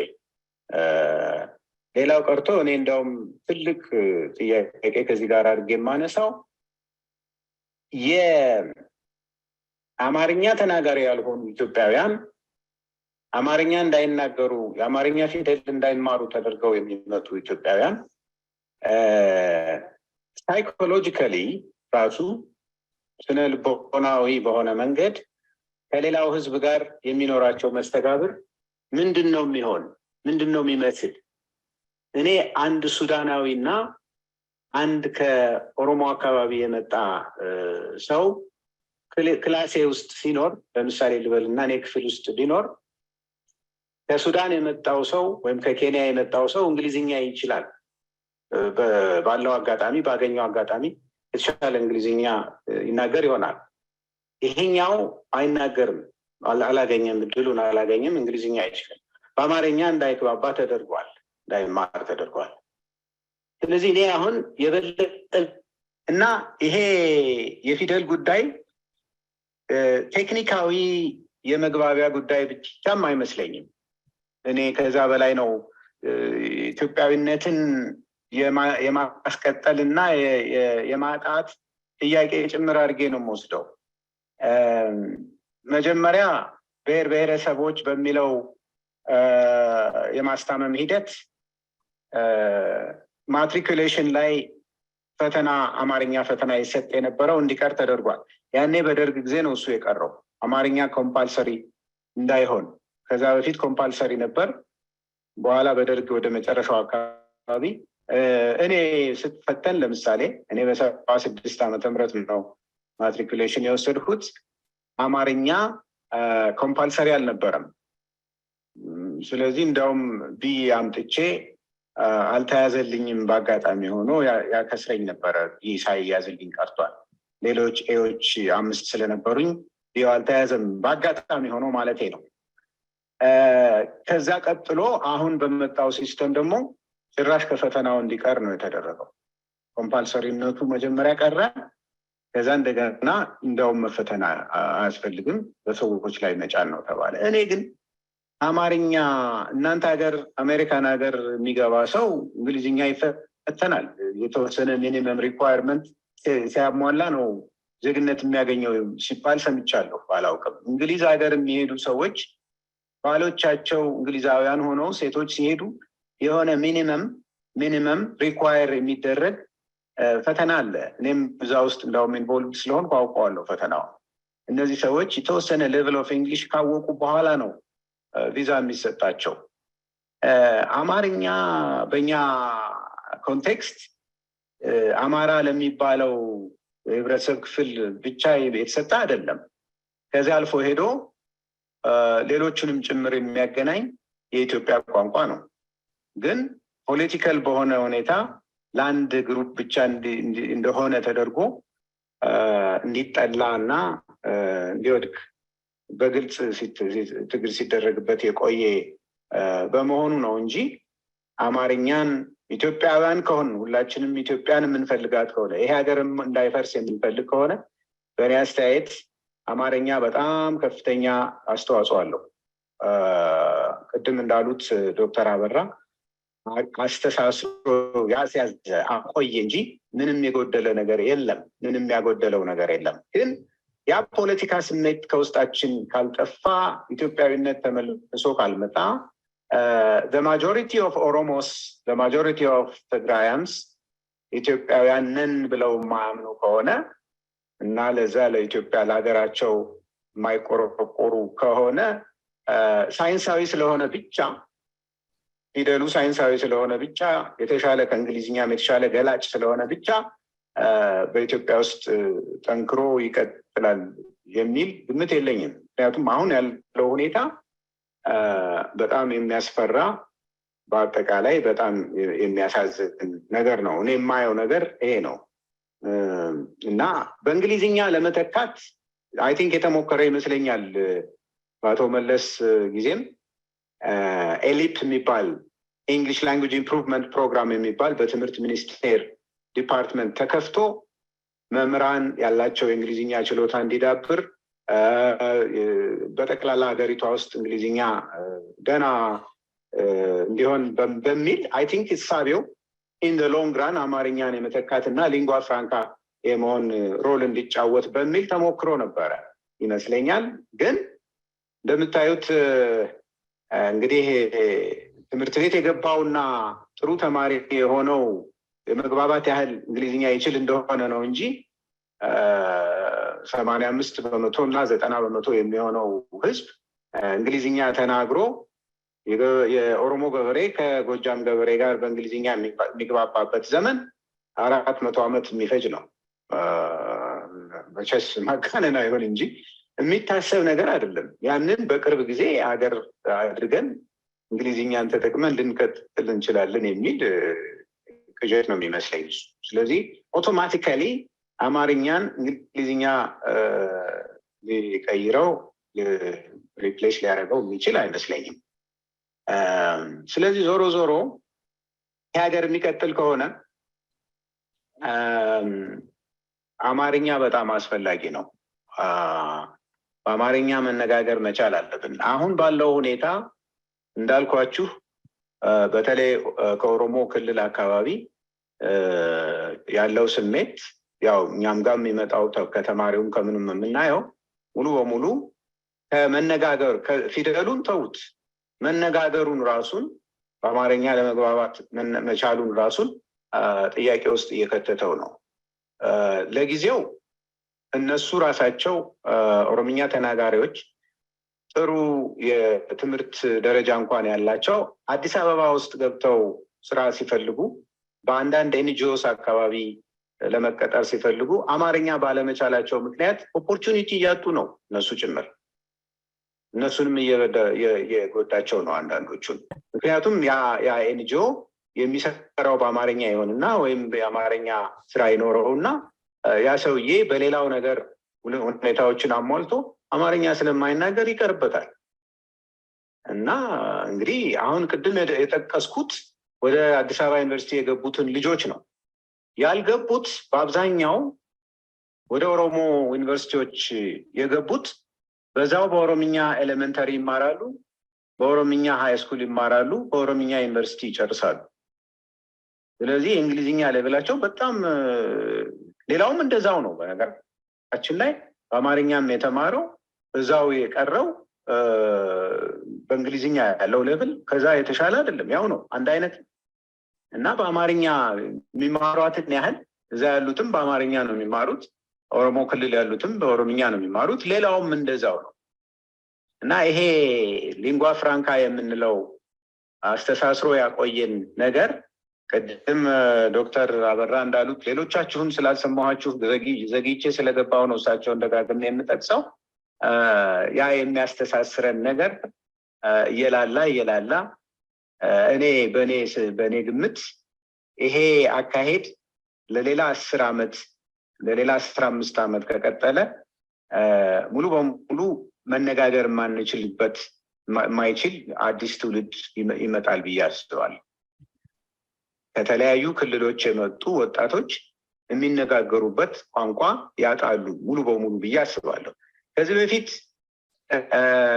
ፊልሞችን ያያል ከቴሌቪዥን ሰው በክላስ ባይማርም በቴሌቪዥን ያገኘው ነበር ያንን አማርኛውን እና በዛ ከኤርትራ የሚመጡ ቃናና ኢቢኤስ እያዩ አማርኛ ተምረው በአማርኛ የሚያወሩ ልጆች አጋጥመውኛል። ከኤርትራ ያው የ20 ዓመት 25 ዓመት ወጣቶች ከተለዩን በኋላ የተወለዱ ልጆች አማርኛ የሚናገሩ አጋጥሞኝ ያውቃል። ግን እዚህኛው አካባቢ ሆነው ገና ያልተገነጠሉት ግን ሶሪ ፎር ዘ ኤክስፕሬሽን የዚህ አይነት ችሎታ ሳይኖራቸው የሚመጡ ሰዎች ብዙ ናቸው እና መነጋገር የማንችልበት ጊዜ ቅርብ ነው። ሙሉ በሙሉ መነጋገር ካልቻልን ደግሞ ቅድም ያልኩት የሳይኮሎጂ ጉዳይ ሳይኮሎጂካሊ የሚሰማን አንድ የመሆን የአንድ ሀገር ሰዎች የመሆን የስነ ልቦና ስሜታችንን እናጠዋለን። በቋንቋ መነጋገር በጣም ከባድ። ያንን ቋንቋ ስታውቀው እነዚያን ሰዎች ታውቃቸዋል እና ለካ ሰዎች ናቸው፣ ለካ እንደኔ ናቸው፣ ለካ ምናምን የሚለው ስሜት ከቋንቋ ጋር የተያያዘ ነው ብዬ አምናለሁ። እኔ ትግርኛ ስሞክርና ትግርኛ ከመቻሌ በፊት ያለኝን ስሜት አስታውሰዋል እና አሁን ስሞክር የቅርበት ነገር ይሰማሃል ቋንቋውን ስትችለው እና በኢትዮጵያ በ80 ምናምን ብሔረሰብ መካከል ያለውን መተሳሰር የሁለት አይደለም ያንን መተሳሰር ጭምር ነው እያፈረሰ የሚመጣው። ይሄ ዝም ብሎ የቋንቋ የመናገር በእናት ቋንቋ የመናገር መብት ጥያቄ ብቻ ሆኖ የቅንጦት ሆኖ የሚቀርብ አይመስለኝም። የዚህን ሀገር ቀጣይነት የሚወስን ጭምር ነው የአማርኛ ቋንቋ ጉዳይ። ሰው ደፍሮ ወጥቶ እንደዚህ ብሎ አይናገርም፣ ምክንያቱም ሴንሲቲቭ ስለሆነ። ድሮም እናንተ ለመግዛት መጥታችሁ ቋንቋችሁን ጭናችሁ ምናምን ወደሚል እንትን ውስጥ ስለሚከት ያንን በመፍራት በመለሳለስ እየተው ነው ዝም እያልን ነው እንጂ ነገሩ ከዛ ያለፈ ነው። አማርኛ በእኔ አስተያየት የአንድ ብሔረሰብ ቋንቋ አይደለም። አልፏል፣ ከዛ ደረጃ አልፎ ሄዶ ጉራጌውና ወላይታው የሚነጋገሩት በአማርኛ ነው፣ በሌላ ቋንቋ አይደለም። አማራውን ብታወጣው ከፒክቸሩ ሌሎቹ 81ዱ 83ቱ የሚነጋገሩት በአማርኛ። ያንን ነው የምናጣው። ግን ይሄንን ለማን ትነግረዋለህ? ማለት አሁን ፖለቲካሊ ኢንቻርጅ ያሉት ሰዎች ይሄንን ከሚጠላ አካባቢ የተሰበሰቡ ናቸው። በአጋጣሚ ነው። አሁን ይሄ የፖለቲካ ንግግር አይደለም፣ ሀቅ ነው። የፖለቲካ ንግግር አይደለም፣ የጥላቻ ንግግር አይደለም። እኔ ዶክተር አብይ ፕራይም ሚኒስትር ሲሆን ያ ሁሉ ሰው ተሰልፎ የተቀበለው ኦሮሞ መሆኑ ስላላወቀ አይደለም። ኦሮሞ መሆኑን እያወቀ ኢትዮጵያ ብሎ ስለጠራ ኢትዮጵያ ስላለ ኢትዮጵያ ለዘላለም ትኑር ስላለ ነው ያ ሁሉ ሰው የወጣው እና የብሔረሰብ ጉዳይ አይደለም። አሁንም ቢሆን ሁሉንም እኩል የሚያስተዳድር ሁሉንም ሁሉ የሚያይ መሪ ከመጣ ማንም ቢሆን አብዛኛው የኢትዮጵያ ሕዝብ ችግር የለበትም ባይነኝ እኔ እና ወደዛ እንዴት እንመለሳለን? አሁን የሚቸግረኝ እኔ አሁን ካለንበት ፖይንት ላይ እንዴት ነው ወደኋላ የምንሄደውና ኢትዮጵያውያን ኦሮምኛ ተናጋሪ ኢትዮጵያውያን፣ ትግርኛ ተናጋሪ ኢትዮጵያውያን ለኢትዮጵያ እኛ ኢትዮጵያውያን ነን፣ ኢትዮጵያ እንድትፈርስ አንፈልግም ብለው መነሳት መቻል አለባቸው። በተለይ ኦሮሞ ወንድሞቼና እህቶቼ አሁን ባለው አደገኛ ሁኔታ ላይ ዝም ማለት የለባቸው። ከዚህ በፊት የትግራይ ወንድሞቻችን ወያኔን እኛ ስንቃወም ዝም ይሉ ነበር። ኒውትራል ነን ይሉ ነበር አንዳንዶቹ፣ ወይም ዝም ይላሉ፣ ወይም በዝምታ ድጋፋቸውን ያሳዩ ነበር። አሁን በደረስንበት አድርሶናል። ያ ዛሬ የኢትዮጵያ መቀጠልና አለመቀጠል በእኔ አስተያየት አብዛኛው ኦሮሞ ለምን ታፈርሱብኛላችሁ ሀገሬን ብሎ መነሳት መቻል አለበት። ያ አማርኛንም መጠበቅን ይጨምራል፣ አማርኛንም ማሳደግን ይጨምራል። አማርኛን መጥላትን አይጨምርም። አማርኛ የኔ አይደለም፣ ፊደሉ ኋላ ቀር ነው ምናምን፣ ይሄ የውሸት የፖለቲካ ትርክት ነው እንዳሉት ዶክተር አበራ እና ይሄንን የኦሮሞ ወጣቶች ይሄንን ተቀብለው አምነውበት የተሳሳቱ ወንድሞቻቸውን ከዛ መንገዳቸው ላይ ማስቆም ካልቻሉ እኔ የኢትዮጵያ ቀጣይነት ብዙ በጣም አደጋ ላይ ያለ ይመስለኛል። እና አፒል ነው የማደርገው በዚህ አጋጣሚ ለነሱ ነው አፒል የማደርገው። ማንም ሌላ ሰው ሄዶ ሊያስገድዳቸው ሊጭንባቸው ኢትዮጵያዊነትን ሊጭንባቸው አይችልም።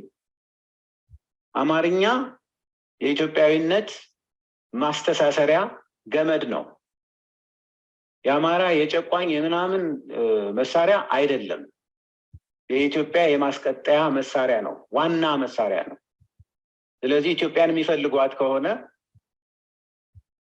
እነሱ ራሳቸው ሆ ብለው ተነስተው አማርኛን ሊከላከሉ ፊደላቸውንም ሊጠብቁ ይገባቸዋል ባይ ነኝ። ያ ማለት ኦሮምኛ አያድግም፣ ኦሮምኛ አይበለጽግም ማለት አይደለም። ኦሮምኛን ማበልጸግ የሚቻለው አሁንም ለነሱ አፒል የማደርገው ኦሮምኛን በሌላው ላይ አማርኛን ገሎ ኦሮምኛን በሌላው ላይ ለመጫን በመሞከር በኃይል ሳይሆን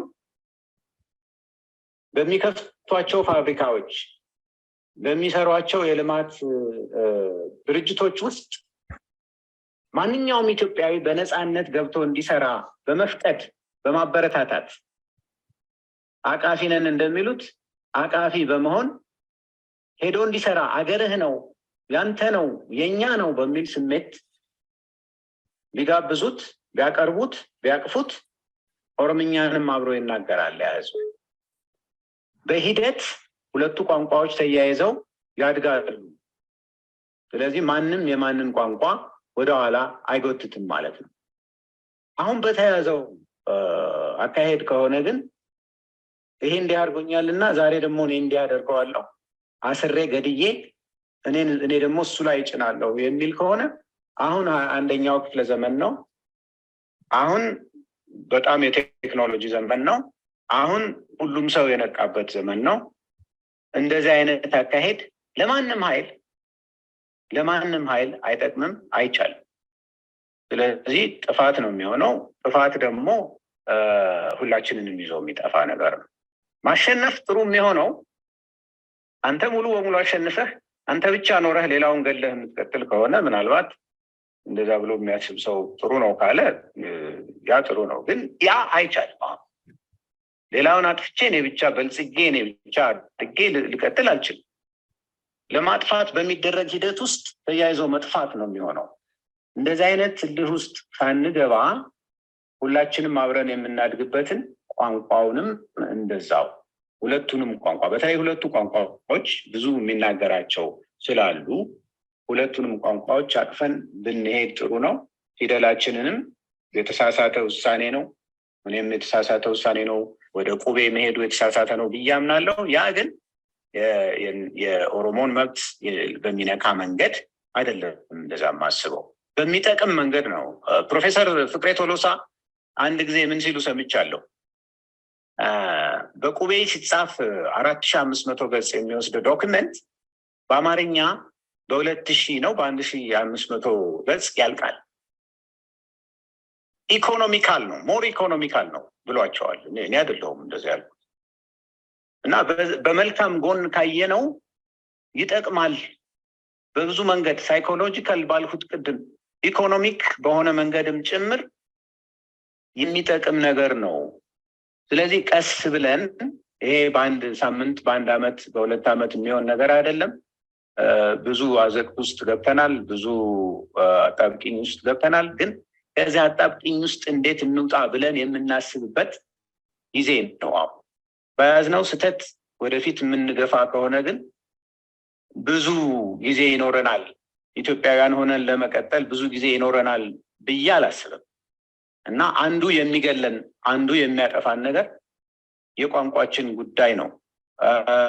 በዚህ አይነት ከቀጠል መነጋገር ስለማንችል ቋንቋ የመነጋገሪያ ቋንቋ ስለሌለን እንግሊዝኛም አንችልም፣ አማርኛን የምናጠፋው ከሆነ ሌላ የመነጋገሪያ ቋንቋ ስለማይኖረን ጥይት ሳንተኩስ እርስ በርሳችን ሳንጣላ ቋንቋው ብቻ ይበትነናል ብዬ አምናለሁ። እኔ ቋንቋ መናገር ባለመቻል የጋራ ቋንቋ የሌለን በመሆናችን ብቻ ማንም ጥይት ሳይተኩስ ከተወሰኑ ዓመታት በኋላ ራሱ ይገነጣጠላል የሚል ስጋት አለኝ እንጂ በአስተርጓሚ አንድ ፓርላማ ውስጥ ገብቶ 80 ምናምን ቡት ተተክሎ አስተርጓሚ እየሰጠ አንድ ሀገር የሚኖርበት ፕራክቲካል እንትን የለም፣ ሊኖር አይችልም።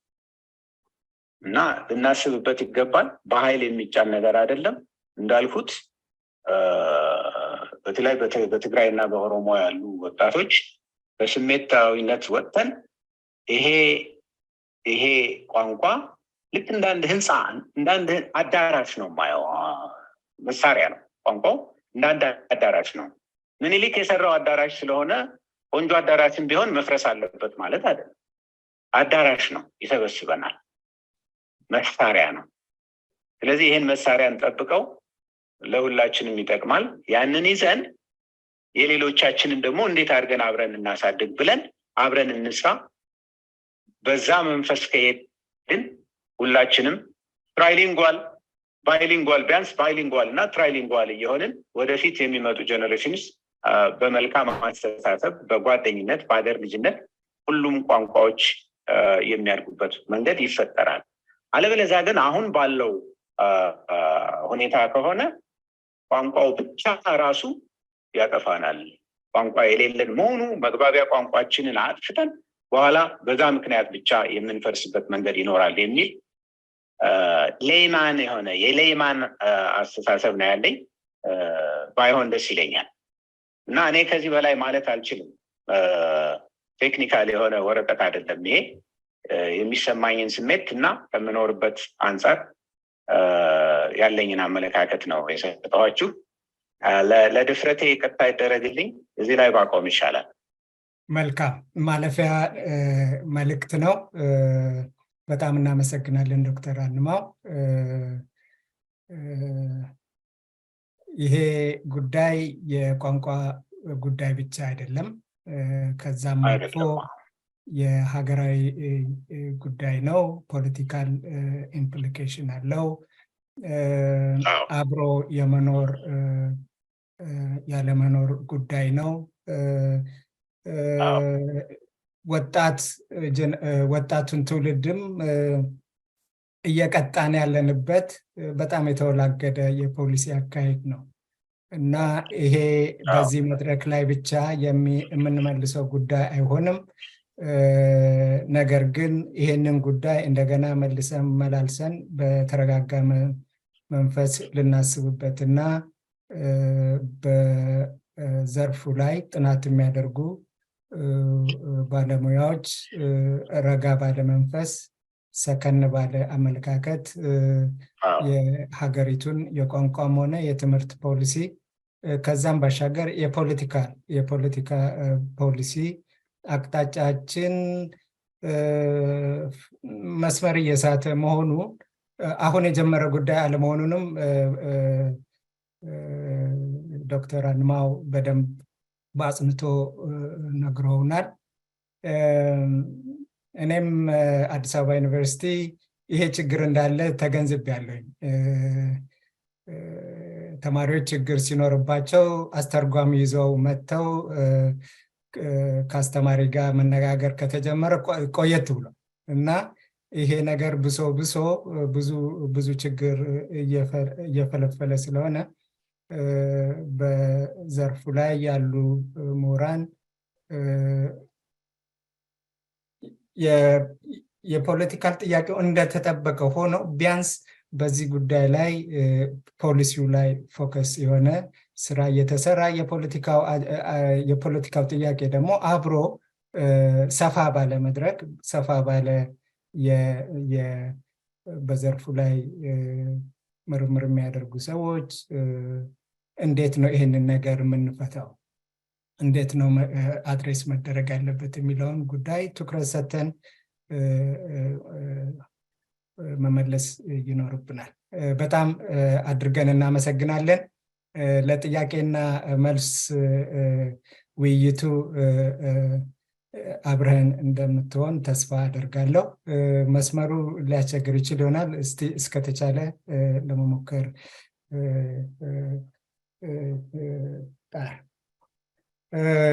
በሶስተኛ ደረጃ ዛሬ ሀሳባቸውን የሚያካፍሉን ዶክተር ፕሮፌሰር ዮናስ ገዳ ናቸው። ፕሮፌሰር ዮናስ ገዳን ማስተዋወቅ ያለብኝ አይመስለኝም። በጣም እንቁ የኢትዮጵያ ልጅ ናቸው። በሳይካትሪ እና በባህሪ ኒውሮሎጂ የአእምሮ ሕክምና ጠቢብ ናቸው፣ ተመራማሪ ናቸው። በተለይ በቅርቡ ባደረጉት ጥናትና ምርምር ዓለም አቀፋዊ እውቅና ከበሬታ የተቻራቸው ምርጥ የኢትዮጵያ ሳይንቲስት ናቸው። ብዙ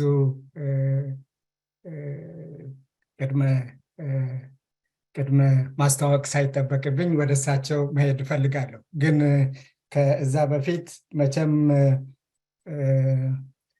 የአልዛይመርም የሌሎችም ጉዳዮች የሚጠናው እስካሁን በግለሰብ ደረጃ ነው።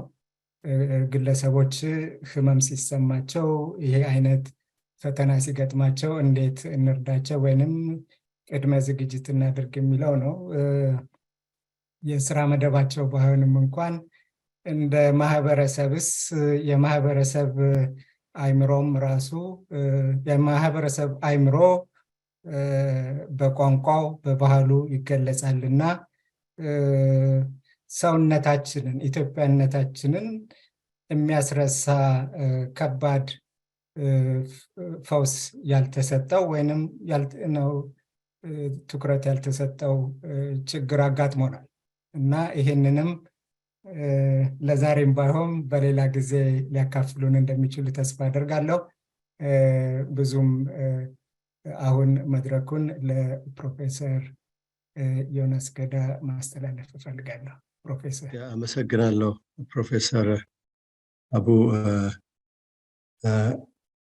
ስላይድ ሼር ማረጋዋለኝ። መልካም። እና የኔ እንግዲህ ይሄ ቶፒክ ፓወርፖይንት ላይ የለኝም እና በእንግሊዘኛ ነው፣ ይቅርታ አድርጉልኝ። ዶክተር አበራ ሳይቃወሙ አይቀሩም። ልክ ነው። ለዛሬ ይቅርታ ያደርግልኛል እና የምናገረው a case for depoliticization of language in Ethiopia, a layman's perspective. Why layman? ምክንያቱም ሊንጉዊስት አይደለሁም። ስለዚህ layman አድርጌ ነው የማየው ራሴን በዚህ አንጻር። ነገር ግን አገሪቱ የሁላችንም ናት።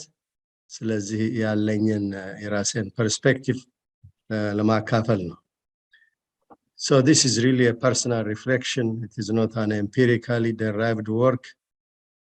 እና የተወሰነ መጠንም ቢሆን አንዳንድ ነገሮች ለማንበብ የሞከርኩት አለ። ከዛ የበለጠ ደግሞ አንዱ እንደው በጣም የጠቀመኝ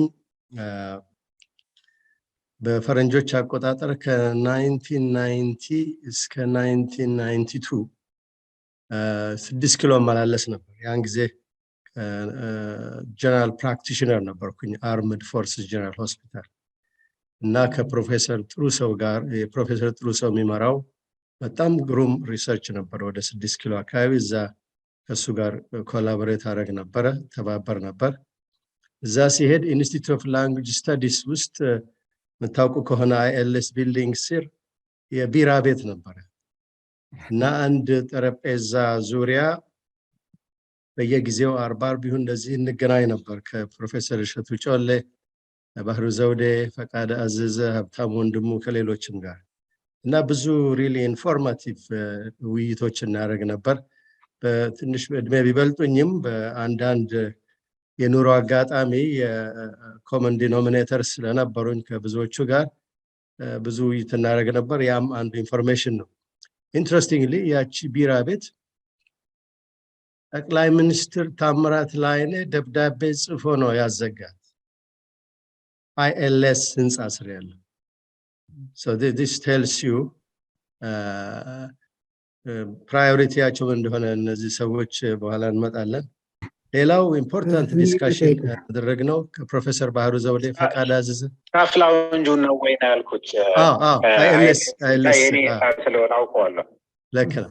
እና ከዛ ደግሞ ሌላው ባህሩ ዘውዴ ፈቃድ አዘዘና ከዮናስ አድማሱ ፕሮፌሰር ዮናስ አድማሱ ከዚህ ሀገር ከተመለሰ በኋላ ከመመለሱ በፊት 92 መጥቶ ነበር። እንደገና ከተመለሰም በኋላ we had really lots of conversations። ሌላውም እንግዲህ በዚህ ወንዛት ነው። ሌላ ትንሽ የፕሮፌሰር ታደሰ ታምራት the church and state in Ethiopia እንግዲህ ከ1270 እስከ ባለው ጊዜ ነው ከቨር የሚያደርገው። ያው ክላሲክ የተባለ ነው። እንግዲህ ኢትዮጵያ ውስጥ አሁኑ ዘመን እንዴት እንደሚታይ እንጃ፣ ግን ኢንተርናሽናሊ ዩኒቨርሲቲ ኦፍ ቺካጎ፣ ኦክስፎርድ፣ ሌሎችም ቦታዎች ፕራይመሪ ሶርስ አጥንተው ዶኪመንት ያደረጉት እንደ ክላሲክ ወርክ ተብሎ ክላሲፋይድ ከሆኑት ውስጥ ነው። የእሳቸው መጽሐፍ I find it very useful። የፕሮፌሰር ባህሩ ዘውዴ፣ ሪቻርድ ፓንክረስት፣ የሌሎችም እና ጳውሎስ ኞኞም አባቴ ሰጥቶኝ አጤ ምኒልክ ላይ ጳውሎስ ኞኞ ሬፈረንስ የሚያደርጉት ሰው አንዱ አንጀሎ ዴል ቦካ የሚባል ጣሊያናዊ ነው እና ጣሊያናዊው ስለ ኢትዮጵያ የሚሰጠው ቴስቲሞኒ very impressive እና እንደዚህ ነገሮች አይቼ ነው ይሄንን ያዘጋጀሁት ለማለት ነው። ከቢሄቪራል ኒውሮሎጂ አንፃር ቋንቋ በጣም ቀላል ነው። simply higher order cortical functions are mediated by 5 partially segregated and overlapping networks in the brain, the cortical እና left ለአብዛኛው ሰው በቀኝ right handed መሆኑ even 70% of left handed people, the left hemisphere of the brain is dominant for language እና ፕሮፌሰር ሜዙላም ማርሴል ሜዙላም በእኛ ፊልድ የታወቁ ናቸው። ኤፒሴንተር የሚል ኢንትሮዲዩስ አድርገዋል ከአስትሮፊዚክስ ወስደው the epicenters of comprehension and expression on the left side of the brain mediate language። ሌላ memory emotion network አለ፣ network for judgment planning and sequencing አለ። so just ባጭሩ ብቻ ከኒውሮሳይንስ አንፃር ብዙ የተወሳሰበ አይደለም፣ በጣም ኮንክሪት ኮንሰፕት ነው። so የኔ ሜጀር ሃይፖቴሲስ ዛሬ የማቀርበው pragmatic approach versus political approach። let's suppose I live in አገረ ማርያም፣ ድሮ ኖር ያለው እዛ አባቴ ወረዳ ገዥ ነበር በኃይለ ሥላሴ ጊዜ። ያን ጊዜ ሲዳሞ ጠቅላይ ግዛት ነው የሚባለው። አሁን let's say እዛ ብኖር ኖሮ አሁን በአሁኑ ዘመን 2022 as a father I want my children to have great future. I want them to have a rewarding job in any part of Ethiopia. ከተቻለም ውጭ ሀገርም ሄደው ሰርቶ ኮንሰልታንት ሆኖ ለመስራት እንዲችሉ ፈልጋለሁ። so therefore I want my kids to learn the local language, Amharic and English. The local language, it's obvious. why Amharic? ወደድንም ጠላንም እንደ አማርኛ የተስፋፋ ቋንቋ የለም ኢትዮጵያ ውስጥ። so we have to be really pragmatic. let's remove the ideology, the political issues. this is irreversible. ኢትዮጵያ ውስጥ ያሉ ፖለቲካ ሰዎች የተሳካላቸው በሙሉ መለስ ዜናዊ ተወስዱ ትግርኛ፣ አማርኛ፣ እንግሊዘኛ ፍሉዌንት ነው። አክቹአሊ አንድ ጊዜ አቶ ስብሃት ነጋ ሲናገሩ መለስን አንዱ ያመጣ ነው በጥሩ አርጎ በአማርኛ ሐሳቡን ይገልጻል። so it worked to the success of his career. ዶክተር አብይን ብትወስዱ he is fluent በኦሮምኛ፣ አማሪክ and English. የኦሮሞ ሊበሬሽን ፍሮንት መሪዎችማ አክቹዋሊ ፖኤትም ናቸው። እነ ኢብሳ ጉተማ ማነው ኢትዮጵያውን የጻፈው። ሌላው ራሱ ብታዩ ሌንጮ ለታም፣ ሌንጮ ባቲም፣ ዲማ ነጋውም አማርኛቸው በጣም የተቀላጠፈ ነው። So what do they prescribe to their followers ነው the question። ስለዚህ ጃዋርንም ብትወስዱ አማርኛ በኦሮምኛ በእንግሊዝኛ የተቀላጠፈ ነው። አማርኛ ባይችል ኖሮ ጃዋር ይሄ ሁሉ ሰው አይሰማው ነበር። ሌንጮ ለታም እንደዛው፣ ዶክተር አብይም ባይችል ኖሮ ይሄ ሁሉ። ስለዚህ ለራሳቸውም ቢሆን ፖለቲከኞቹ they have taken advantage of pragmatism.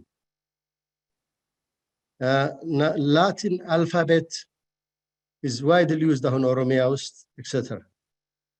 ግን educators that choose to teach Afan Oromo using Ethiopic alphabet should not be suppressed. This is really outright dictatorship. We cannot dictate, you cannot legislate or intimidate people who try to use. አሁን ዶክተር አበራ ሞላ እሱ ያወጣውን ሄዶ ኦሮሚያ ውስጥ ማስተማር ቢፈልግ መፈቀድ አለበት። or no gangster or a political group should intimidate him. I think that's one of my hypotheses. እንግሊዘኛ it is a language of quote unquote the oppressed and the oppressor ይባላል. But it has gone to all corners of the world. We have to accept that fact. In fact, we don't need to look too far away. Haile Selassie was Francophone. He was educated in French. But after Second World War, when he went back to Ethiopia, he said, the future is in English. So English became the language, at least kids have to learn it as early as elementary school. And then from 7th grade onwards, you have to learn all subjects in English except Amharic. So Haile Selassie, quote unquote, backward, reactionary, whatever የተባሉት በአሁኑ ዘመን ፖለቲካ አነጋገር, he was pragmatic and practical. I think we can learn something from Haile Selassie. We have to embrace, we have to make room and accept realities under my hypothesis. So እንግሊዘኛ ተስፋፍቷል፣ አማርኛ ተስፋፍቷል. We can't reverse that. So I think maybe ትንሽ ወደ ኋላ መለስ ብሎ ማየት ያስፈልግ ይሆናል አሁን ስላለንበት ሁኔታ እና ብዙ ነገሮች ተጽፈዋል። ግን በቅርብ የተጻፈ በጣም ኢምፕረስ ያደረገኝ የአይቲ ፒኤችዲውን በአይቲ ሳይበር ሴኩሪቲ የሰሩ ሰውዬ ዶክተር ወልደልዑል ካሳ ቤይ ኤሪያ የሚኖሩ ስለ ዘ ፓርቲ የሚባል መጽሐፍ ጽፈዋል እና ያጻጻፍ ስታይላቸው ሃይፐርቦል የለው። even though he himself የሃፓ ነበር፣ ኢሃሰ ሆነው ተዋግተዋል፣ የጋንታ መሪ ነበሩ ኤክሴትራ ኤክሴትራ። ከዛ በስደት መጥተው እዚህ ባችለር ማስተርስ ፒኤችዲያቸውን ሰርተው ይኖራሉ። አጋጣሚ ከዋና መሪዎቹ ጋራ ነበሩ። ዮሐንስ ብርሃኔ፣ ጌታቸው ማሩ እና ፋሲኔቲንግ መጽሐፍ ነው። ለምሳሌ ዮሐንስ ብርሃኔ እኔ የዴሞክራሲያ የሚባለው የሃፓ ኤዲቶሪያል ቦርድ አባል ነበረ። እኔ እስከማውቀው አይ ቲንክ እስከማስታውሰው ዮናስ አድማሱ ዮሐንስ ብርሃኔ ኤርትራዊ ነው ያሉኝ መስሎኝ ነበር። እዚህ መጽሐፍ ላይ እንዳየሁት ግን ዮሐንስ ብርሃኔ actually ቤተሰቦቹ ከአንኮበር ኤሪያ ነው የመጡት። he was fluent and he was a prolific writer in Amharic, English, French and Arabic as well. Now Johannes Brahane was one of the leaders of the student movement. Johannes Brahane's group, and then Getachew Marum, he was very prolific writer. I wonder maybe Professor and maybe Professor Alamayo Demise, maybe in the junior or about that time, I think maybe in the junior ሊሆን ይችላል እና የሁለቱ ግሩፕ ዮሐንስ ብርሃኔ እና ጌታቸው ማሩ ግሩፕ መርጅ አድርገው ነው እንግዲህ የሎካል ኢህአፓ የሆነው ከውጭ የነበረው ኢህአፓ መጥቶ ከነሱ ጋር ነው እንትን ያለው እና I find it very informative ስለ ተማሪው ንቅናቄ ይሄ ሰውዬ የጻፈው እኔ ባላንስድ ዌይ እና ተማሪው ንቅናቄን በሚመለከት አንድ ማንሳት እንፈልገው እዛ መጽሐፍ ላይ ያው ኢህአፓና መኢሶን ነው ከዛ ያወጡት ኃይሌ ፊዳ የሱ ሚስት አንድ የሰጠችው ኢንተርቪው ነበረ ሌሎችም I think አማረ ተግባሩ የጻፈው መጽሐፍ ላይ ኃይሌ ፊዳ really ላቲን አልፋቤትን የተጠቀመው ኦሮምኛ ለማስተማር ጀርመኖችን ለፖኬት መኒ very practical reason he did not have any political agenda he did not have anything like that again subsequently OLF ideologues actually really mainly Wallaga intellectuals primarily I think I want somebody to explain to me why Wallaga intellectuals have this separatist mentality so they did not want to use Amharic alphabet because they consider themselves anti-colonialist so ironically the anti-colonialist OLF ideologues they chose Latin alphabet over Ethiopian alphabet. And Ethiopia is the only African country that was not colonized. If you Google CIA fact book, I use this one because sometimes Paranjot, they get skeptical. So the Ethiopian history is well, if when it tells them, oh, CIA fact book says it, then they immediately accept it. So Ethiopia is the only African country that was not colonized. And then here is a group of nationalists who chose Latin alphabet over the alphabet of Ethiopia that has never been colonized. In fact, in 93, there was one Cameroon lawyer who was visiting Addis Ababa.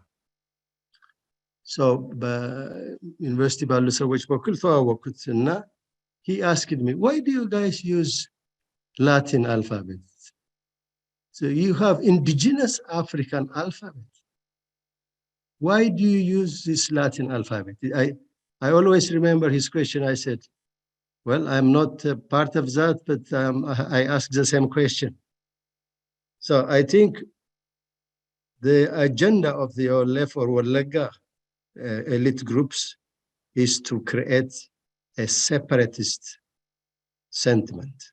I think that is a primary goal. The whole thing is rationalization. So psychoanalysts rationalization. I'm not a psychoanalyst. I'm kind of a little critical of that school of thought, but defense mechanism is probably one of the key contributions of the school of psychoanalysis. Now, one of the neurotic defense mechanism is rationalization.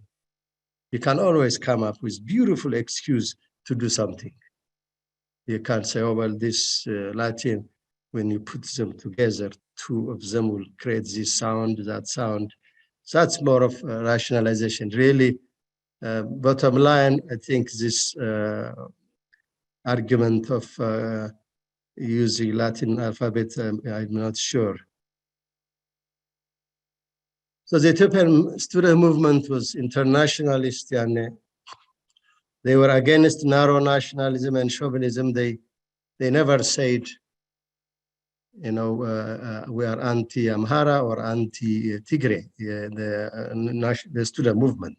But they said, we are against narrow nationalism and chauvinism, and then the ruling class of Amhara and Tigray, that's what they used to say. The ruling class ገና አሁን ራሱን የቲፒኤልኤፍ መጀመሪያ 91 የመጡት ባይፀሐይም ናሮ ናሽናሊዝም and chauvinism እኛም ግሩፕ ውስጥ አለ ሲሉ ነበር እንግዲህ ያ by 2020 it has degenerated down to what ጻድቃን and others said ከአማራ ጋር ሂሳብ እናወራረዳለን So that one is a categoric statement against the whole Amhara or Taddese Warrede. And then we know the consequence. June 2021, when they expanded and attacked Afar and Amhara, basically the combatants followed that narrative. What the leaders said, the followers execute. But the student movement, as far as I know, they said ruling class. They didn't categorically say this ethnic group is enemy, but they said the ruling class of Tigray and Amhara, rivalry between the ruling class of Tigray and Amhara, that was the narrative. But the OLF and TPLF story, I will come on the next slide a little more.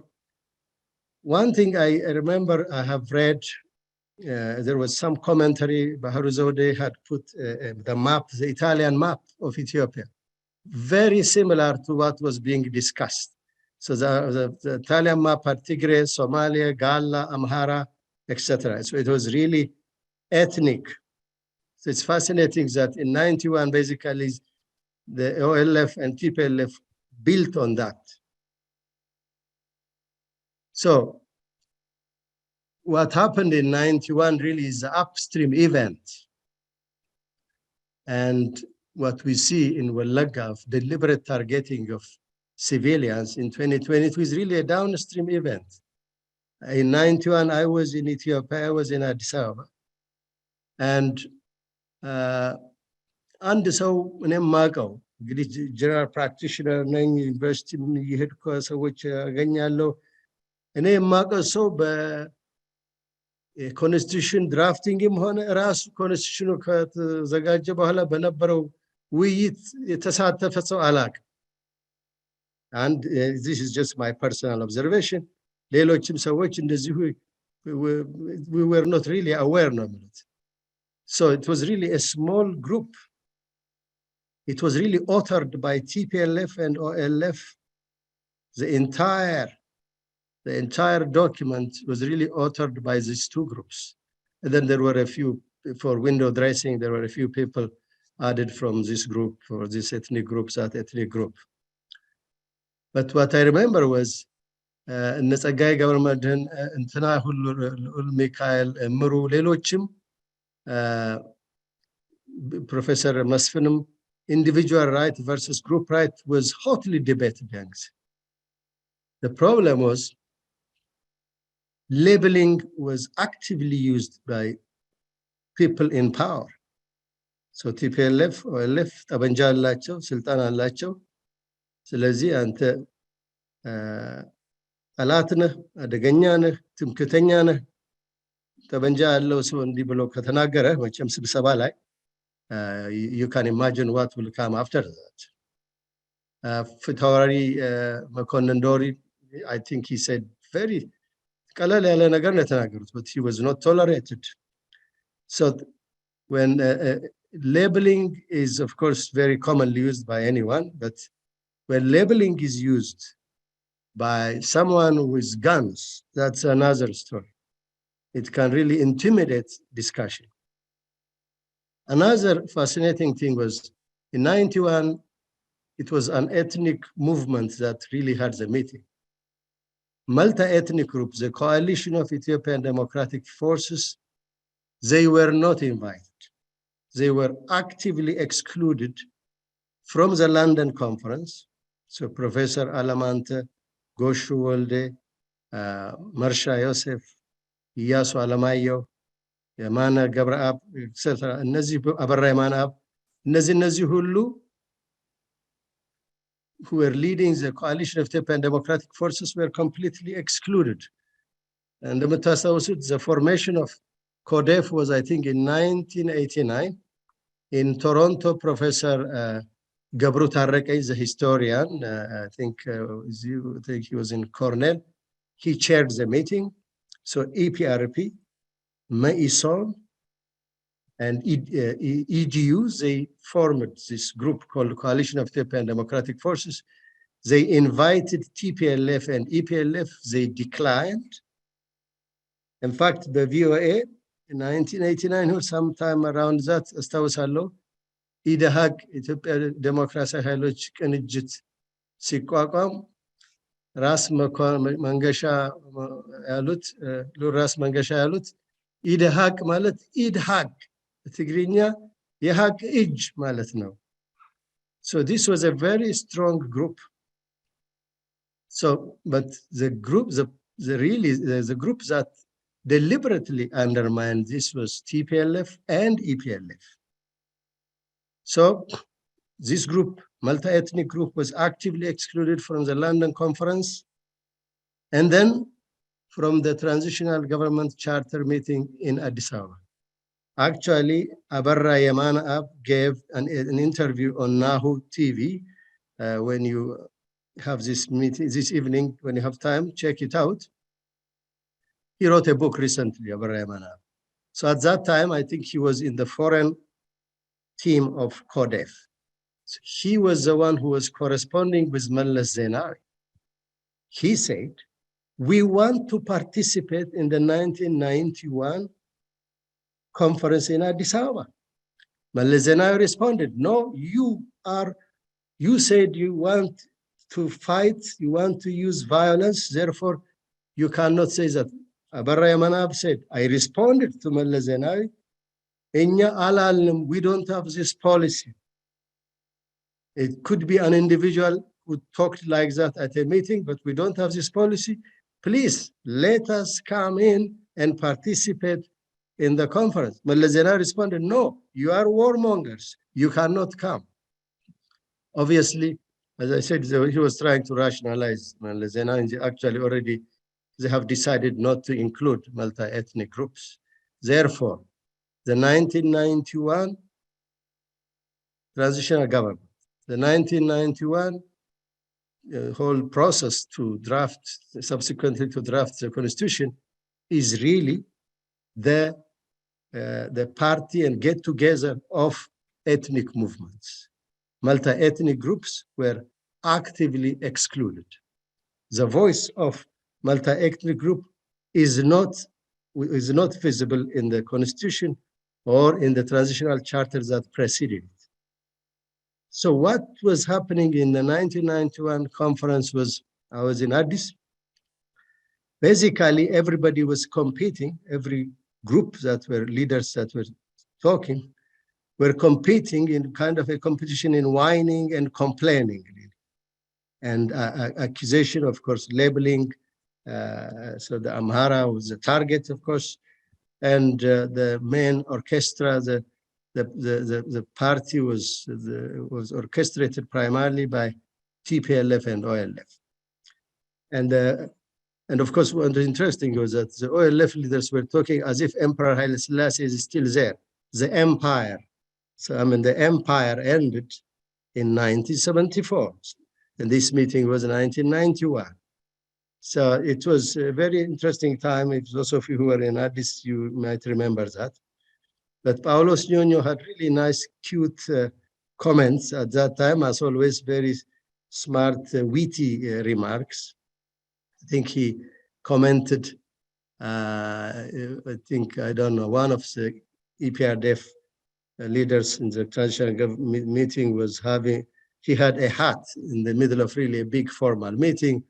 Paulos Nyonyo had a witty remark about that.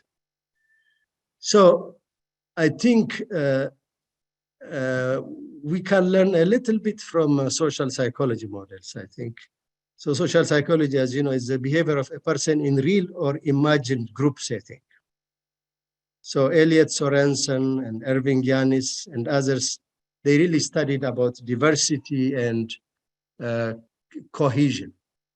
So they had done lots of empirical work, and excessive emphasis on diversity leads to fragmentation. I think this is a truism. Any Ethiopian nowadays can easily relate to this. And also excessive emphasis on cohesion may lead to groupthink. So basically, groupthink is self-censorship to fit into the dominant view of the group. So group loyalty requires avoiding raising controversial issues.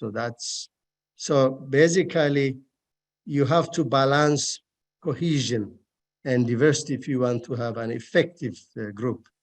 So Irving Yannis was a research psychologist in Yale, and actually he was interested as to why the US lost at the Bay of Pigs in Cuba and why the US did well at the Cuban Missile Crisis. So one thing he found out was that for the Bay of Pigs, Kennedy assembled advisors. These are Harvard graduates and Rhodes scholars. And really the advisors were trying to guess what Kennedy wanted. And they gave him what he wanted. Whereas during the Cuban Missile Crisis, it was a different approach. There was, Kennedy deliberately wanted devil's advocate in the advisory group. I think my suspicion was that his brother, Robert Kennedy, was probably the devil's advocate.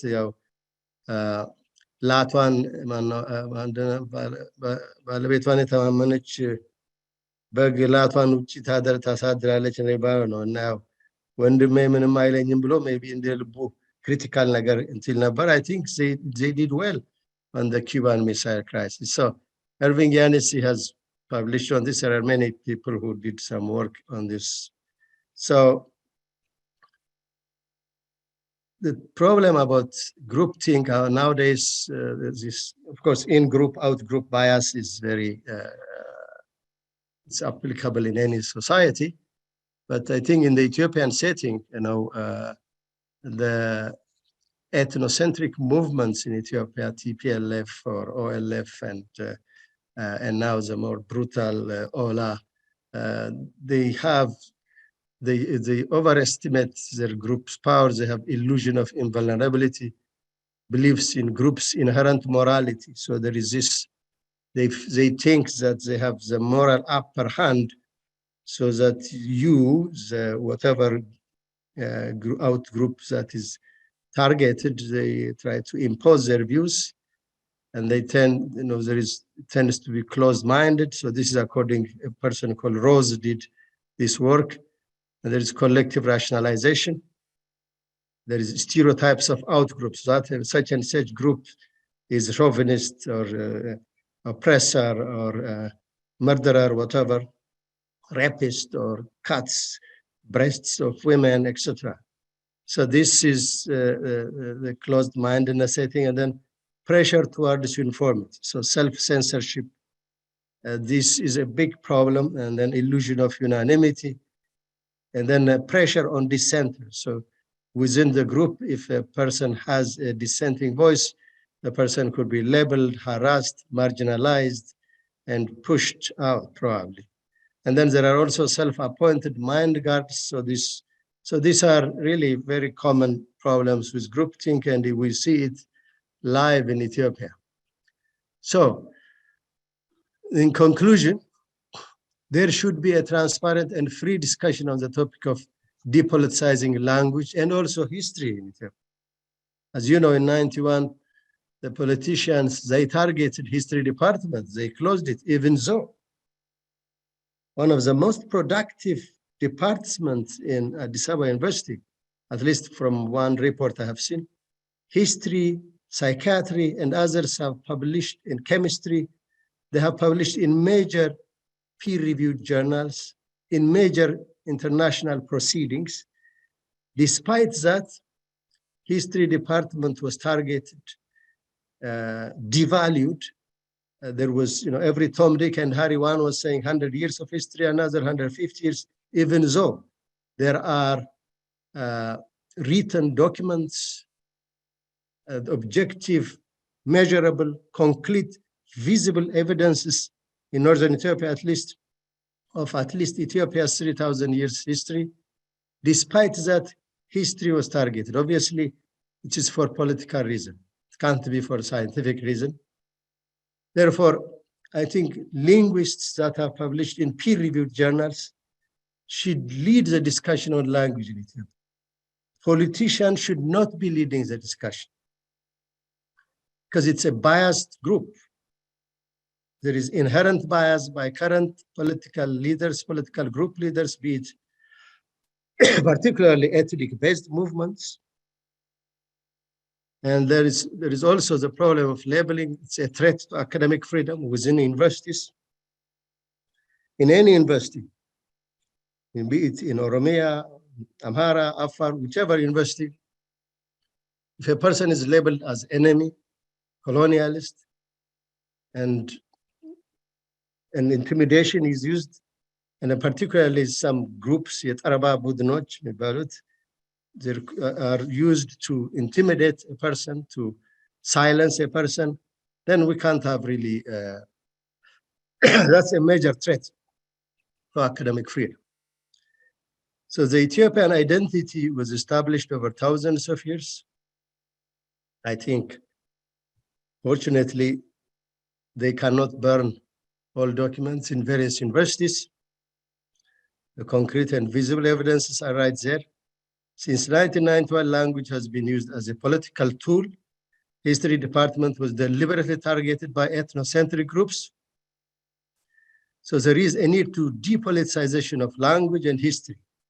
Scientific method is used to document history. Bahru Zaude argues, and I really take him for his word, they use scientific method to document history. Therefore, really, we should leave history department the academic freedom it deserves. The same with language. So finally, I want to show you a video clip if I can. There is Tammain Bayena, he gave a very 3 minutes talk at the stadium, and he seems to have predicted as early as 1992 what we are witnessing today. So let me see if I can share that. Okay. So I have to click advanced. Good. And then let me see here. ፕሮፌሰር ዮናስ ገዳን በጣም አድርገን እናመሰግናለን። ሁለተኛ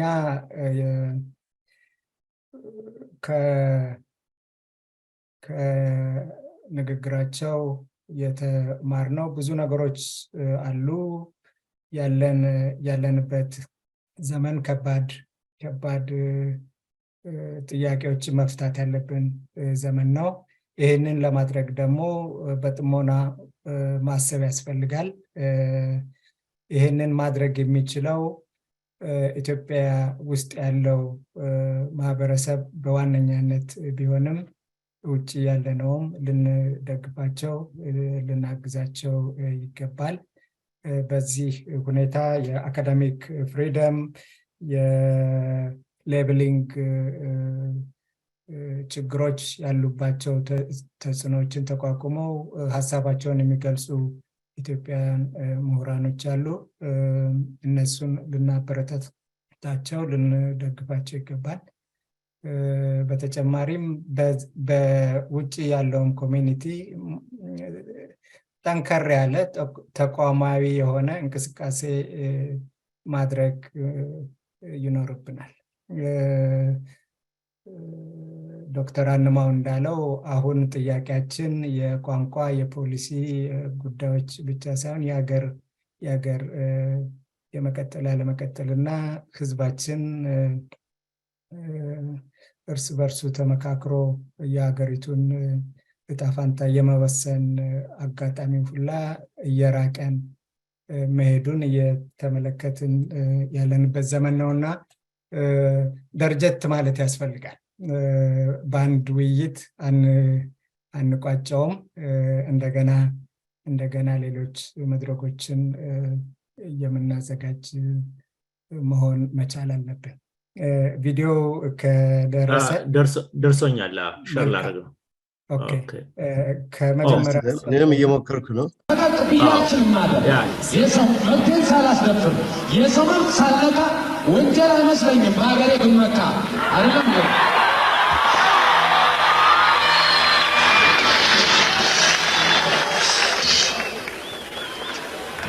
በሶማሊያ ችግር አብረን ስንጨነቅ በዩጎዝላቪያ ቆመን ስንሳለቅ በእንጀራ አባታችን በሩሲያ ስንስቅ ከነሱ ሳንማር ካለፍነው በኋላ 40 መንግስት ሆነን ክልል ስናበዛ እንዳንተያየ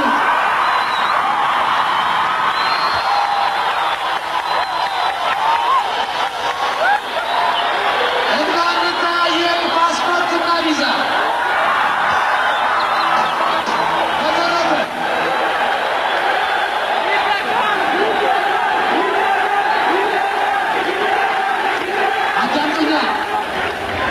ዛሬ መድገም ይቻላል እድሜ ለዲሞክራሲ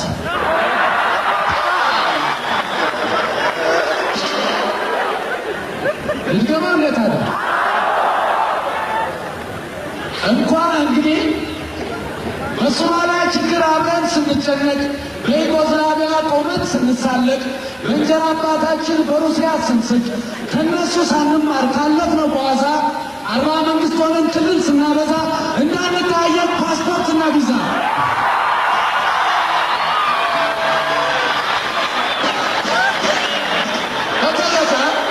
በተረፈ እኛ ኢትዮጵያውያን በፍቅር በአንድነት አብረን እንኖራለን። ፍቅር ያስፈልጋል። ለምሳሌ የራሴን የግል ታሪክ የዛሬ ዓመት የነገርኳችሁ ዛሬ ደግመዋለሁ። የወንድ ቅድመ አያቴ ከመንዝ ተነስቶ በእጇ ተቀመጠ አንድ ኦሮሞ አግብቶ ያቺ ኦሮሞይቱ የኔ ሴት ቅድመ አያት ልጅ ወልዳ አሳደገች የኔን እናት አባት ለአቅመ አዳም ስትደርስ በጥሩ እንዳደገች ከመቀሌ መጣ አንድ ትግሬ አገባች። ይህ የአያቶች ልጅ ይህ የተወለደው አባቱ ነው ትግሬ አማራ ኦሮሞ ነው። ለአቅመ አዳም ሲደርስ አንዲቱ ልጅ ወልዶ ልትኖር አዲስ አበባ የመጣች ከሶዶ ጉልቻ ጎልተው ሲኖሩ ተዋደው አብረው ፍሬም ማዩ እኔን ወንዱን ወልደው ኦሮሞም ትግሬም ነኝ ጉራጌ አማራ ዘሬ ማን ሊባል ነው ማን ተብዬ ልጠራ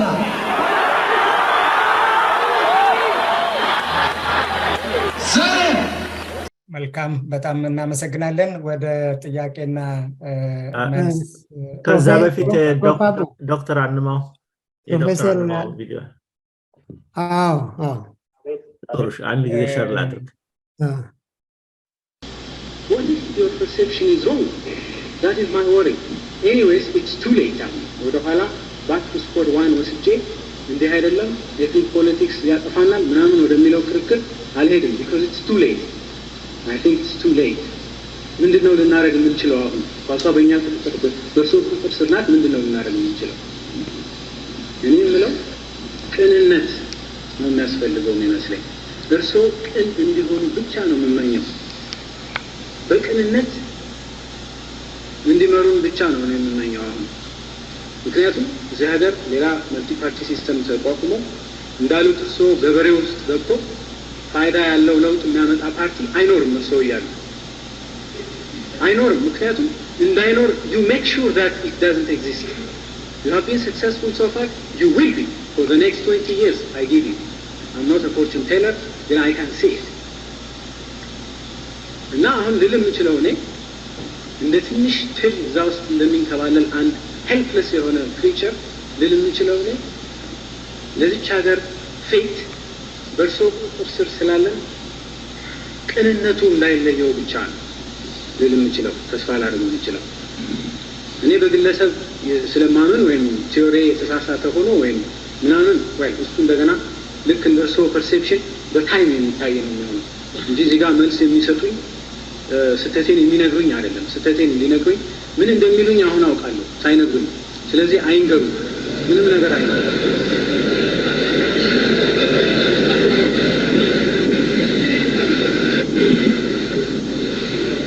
አመሰግናለሁ ዶክተር አንማው በጣም እናመሰግናለን ለድሮውም ለአሁኑ ብዙ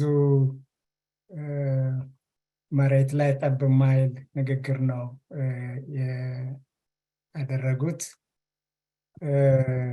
አሁን ወደ ጥያቄና መልስ እንሄዳለን። መጠየቅ የሚፈልጉ ሁለት እጆች አለው። መጀመሪያ ገበየው እጅጉ። ኦኬ፣ እስከዛ ለሁለተኛው ልስጥ። ባንት ይሁን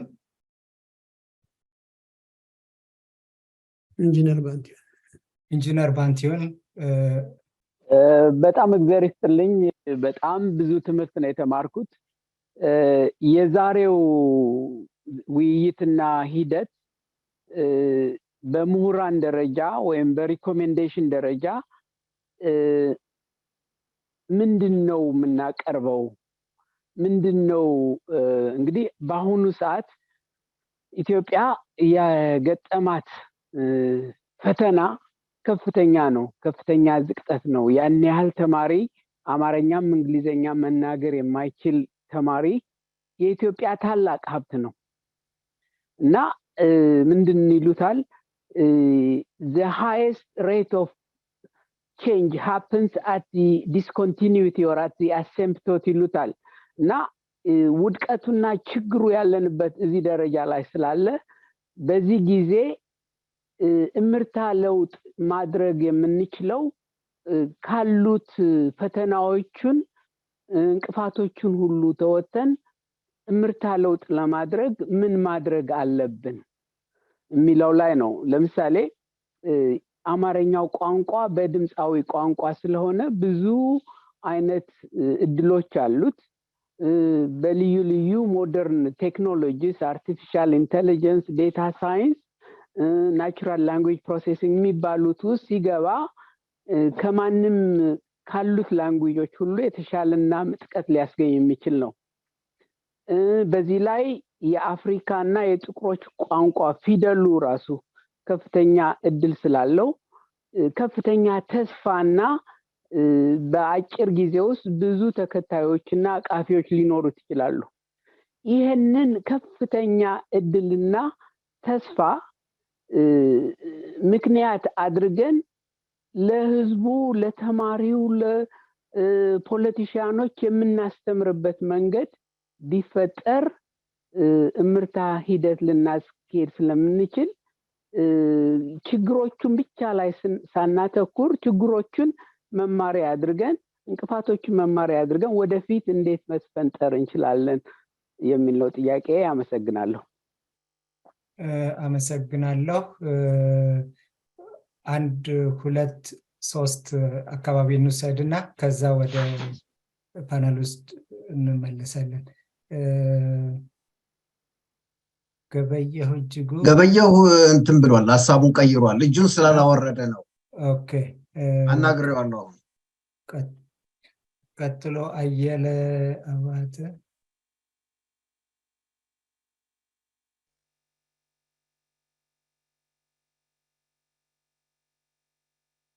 አየለ አባተ አሚውት አድርጉትና ጥያቄዎትን ቢያሰሙ።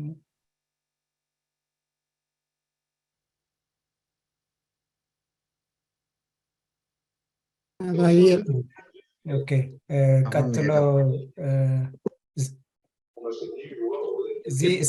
አመሰግናለሁ። እኔ ቅድም ያወጣሁት ነው ሚውት ማለት ስላላወረድኩት ነው። ኦኬ፣ ቀጥሎ የቆየ ነው አለ። ኦራይት፣ የቀዘቀዘ እጅ ነው። ኦኬ፣ ዜድ እስክንድር ጥያቄ ነው ወይስ ተመሳሳይ ነው? መልካም፣ ለሶስታችሁም ይሄንን ጥያቄ መልሰን እንበል። ይሄንን ውይይት አድርገናል።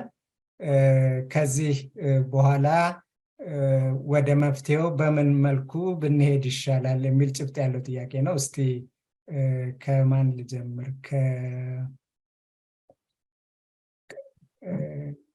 ፕሮፌሰር ዮናስ ከእርስዎ ልጀምርና ወደ ኋላ እንሄዳለን።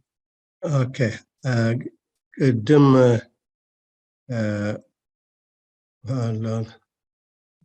I think maybe a conclusion slide ነበረኝ. So basically, there should be a transparent and free discussion on depoliticizing language. ምክንያቱም አሁን ለምሳሌ ላቲን ብንወስደው the merits and demerits of Latin was not debated.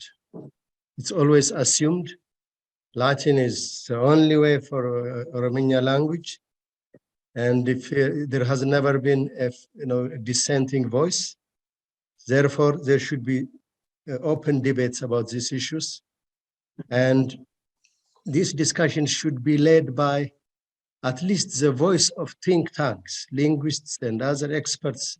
They should be leading these discussions, not politicians who are in power or in opposition, because particularly ethnic-based movements, they have inherent conflict of interest with the topic. Therefore, this issue, the issue of language, should be debated in academia and outside academia based on data and evidences, and above all, intimidation should not be used to silence people. Armed or unarmed groups, if they are involved in this discussion, then it is not a discussion. That is one. The second thing is, as I said in my initial slide, we have to really promote pragmatism. We cannot reverse history. Germany was built through iron and blood. Bismarck said, you can't reverse that. You build on that. There is an illusion in Ethiopia, at least in 91, the leaders of this ethnic movement, they had some sort of illusion as if they can rewrite history. And it continues, this illusion. So what happened has happened. Amharic has expanded, it reached all parts of Ethiopia. The literature has advanced. And actually, to be honest with you, there is nothing harmful about the language. It's it advanced African know-how, intellectual know-how. That's why there has to be depoliticization of language. People added political noise to the language. Particularly OLF ideologues and TPLF ideologues, deliberately for their own agenda of a sense of separation, they politicized language. So it should be depoliticized, and the conversations, the think tanks, experts should be leading these conversations. And then armed groups and various powerful groups should not be allowed to really intimidate academic freedom. So the bottom line is we have to depoliticize the language issue. Number two, we have to accept that Amharic is all over, it has expanded in all parts of Ethiopia and part of Eritrea. English has expanded to all corners of the world. We have to live with that. Instead, we have to really prepare our children to master this language, use them, and keep it away from political noise. That's what I want to say. Thank you. መልካም በጣም እናመሰግናለን። ሁለት ነገሮች፣ አንደኛው ነፃ ውይይት ጥልቅ ምርምር ያስፈልጋል። ሁለተኛው ይሄ በባለሙያዎች የሚደረግ ጥናት መንግስት ወይንም ያንን ፖሊሲ የሚያስፈጽመው አካል እንደፈለገው የሚወረውረውና የራሱን ፖሊሲ የሚያራምድበት እንዳይሆን ነው ሁለተኛው ግፊት መኖር ያለበት። አሁን ቅድም የትምህርት ፖሊሲ ሮድ ማፑን ለምሳሌ ስናይ ሮድ ማፑ የተሰራው በአብዛኛው በኤክስፐርቶች ነው። እሱ የዛኝ ግኝት ጭብጡን ወደ ፖሊሲ ማመንጫነት ከመሄድ ይልቅ ሌሎች አማራጮች ነው የተወሰዱትና የሚጠኑ ጥናቶችም ራሳቸው አንደኛ ፐብሊኩ እንዲያውቀው፣ ሁለተኛ ተፈጻሚነታቸውን መከታተልና ፕሬሸር የማድረግ ካልቸሩን ማሳደግ የሚያስፈልግ ይመስለኛል። ዶክተር አንማው እዚህ ጉዳይ ላይ የምትለው ነገር ካለ? ከሱ ጋርም ፕሮፍ አብሮ ለዶክተር አንማው ያቀረበ ጥያቄ አብሮ አድሬስ ካረገው እሺ ምንድነው የሚለው? ዶክተር አንማው ለአንተ ነው የተላከው። መጀመሪያ great context by Dr. Anma on the ground difficulties discussed. How do we address the intentional satires or difficulties described? Where do we start? Is there some consensus in your faculty members about your concerns? እንደገባኝ ከሆነ ሁላችንም ተመሳሳይ ሀሳብ አለን ወይ ነው በእኔ ኮሊግ መካከል ያለን ሰዎች ምን ያክል አንድ አይነት አመለካከት አለን ማለት የገባኝ ያገባኝ። እሺ ታንክ ዩ። እኔ ፕሮፌሰር ዮናስ ሌማን አናሊሲስ ነው የምሰጠው ብለው ጀምረው ግን ሳይንቲፊክ የሆነ ፕሬዘንቴሽን ነው ያቀረቡትና በጣም ደስ ብሎኛል። በጣም ተመሰግናለሁ ማለት ያለው። ሌላው ግን መልሱን ያው ሲሰጡ አሁን የተጠየቁ መልሶችን ሲሰጡ አሁንም ቢሆን በሀቀኝነት እና በዋህነት ውይይት ያስፈልገናል። ዲቤት መኖር አለበት። ዲፖለቲሳይዝ ማድረግ አለብን። ቋንቋን ኤቪደንስ ቤዝድ መሆን አለብን ነው የሚል የኔ ችግር እዚህ ጋር ምንድን ነው? ኤትኒክ ፖለቲሽያን የምናውቃቸው በጣም ፓወርፉል የሆኑ ኢንፎርምድ የሆኑ የተማሩ በጣም የረቀቁ ኤትኒክ ፖለቲሽያንስ ኤቪደንስ ስለሌላቸው አይደለም በእኔ አመለካከት አሁን የሚያራምዱትን ነገር የሚያራምዱት ኢግኖራንስ ስላለባቸው አይደለም። እንዲያውም በተቃራኒ አሁን የሚባለውን ነገር በሙሉ ጠንቅቀው ስለሚያውቁ ነው ብዬ አስባለሁ። ብዙ አሁን የታሪክ ምሁራን ተብለው ለታሪክ ተማሪዎቻችን መጽሐፍ ሊያዘጋጁ በትልቅ ባጀት ሪትሪት ደብረዘይት እና ናዝሬት ተሰብስበው ጃይንት የሚባሉት የአማራ እና የኦሮሞ ተብለው በዘር ተጠርተው እንዲስማሙ ተወያይተው የተስማሙበት ታሪክ ለልጆቻችን የምናስተምረው ታሪክ እንዲጽፉ ተጠርተው ነበር እና አንደኛው ተሳታፊ ጋር በአጋጣሚ እናወራ ነው አንድ ቀን የነበሩኝ እና እዚሁ ዩኒቨርሲቲ ውስጥ ያሉ ናቸው። እሳቸውም ትልቅ ናቸው፣ ተሳትፈዋል እሳቸው እና ወራት የፈጀ ምናልባት ሳምንታትም ሊሆን ይችላል ወራት የፈጀ ውይይት አድርገው ሳይስማሙ ነው የተለያዩ እና እነዚህ ሰዎች እውቀት አንሷቸው ኤቪደንስ አቋቸው አይደለም ሳይስማሙ የተለያዩ እና አሁንም መጽሐፍ ታዘጋጁ ተብለን ስንታዘዝ አሁን በሰሞኑ ስጋታቸው የሚሰው ስጋታቸው የታሪክ ምሁር ናቸው። እንዴት አድርገን ነው ምን አይነት ታሪክ ነው ሁላችንም የምንቀበለው ታሪክ ምናመጣው የሚል አሁንም እንደገና የተጻፈውን ወርውረው ጥለው ቀደው አይጥሉትም ወይ የሚል ስጋት እንዳላቸው ነግረውኛል። እና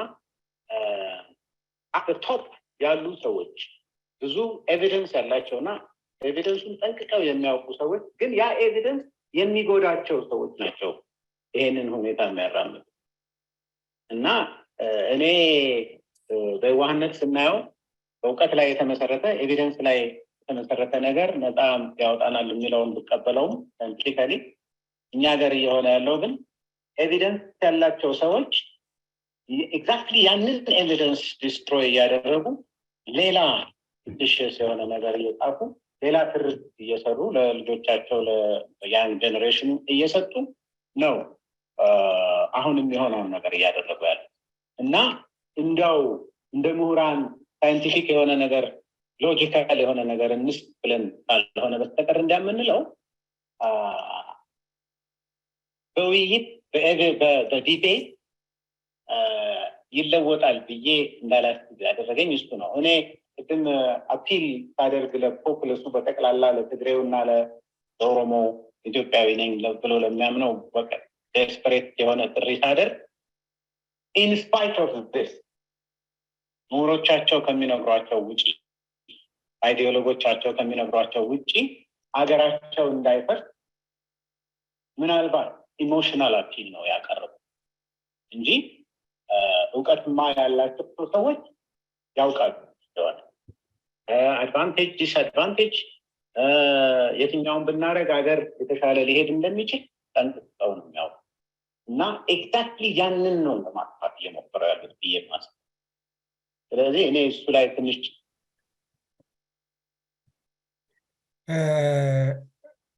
እንደው አያይዘ አሁን ሀገራዊ የምክክር መድረክ እየታሰበ ነው።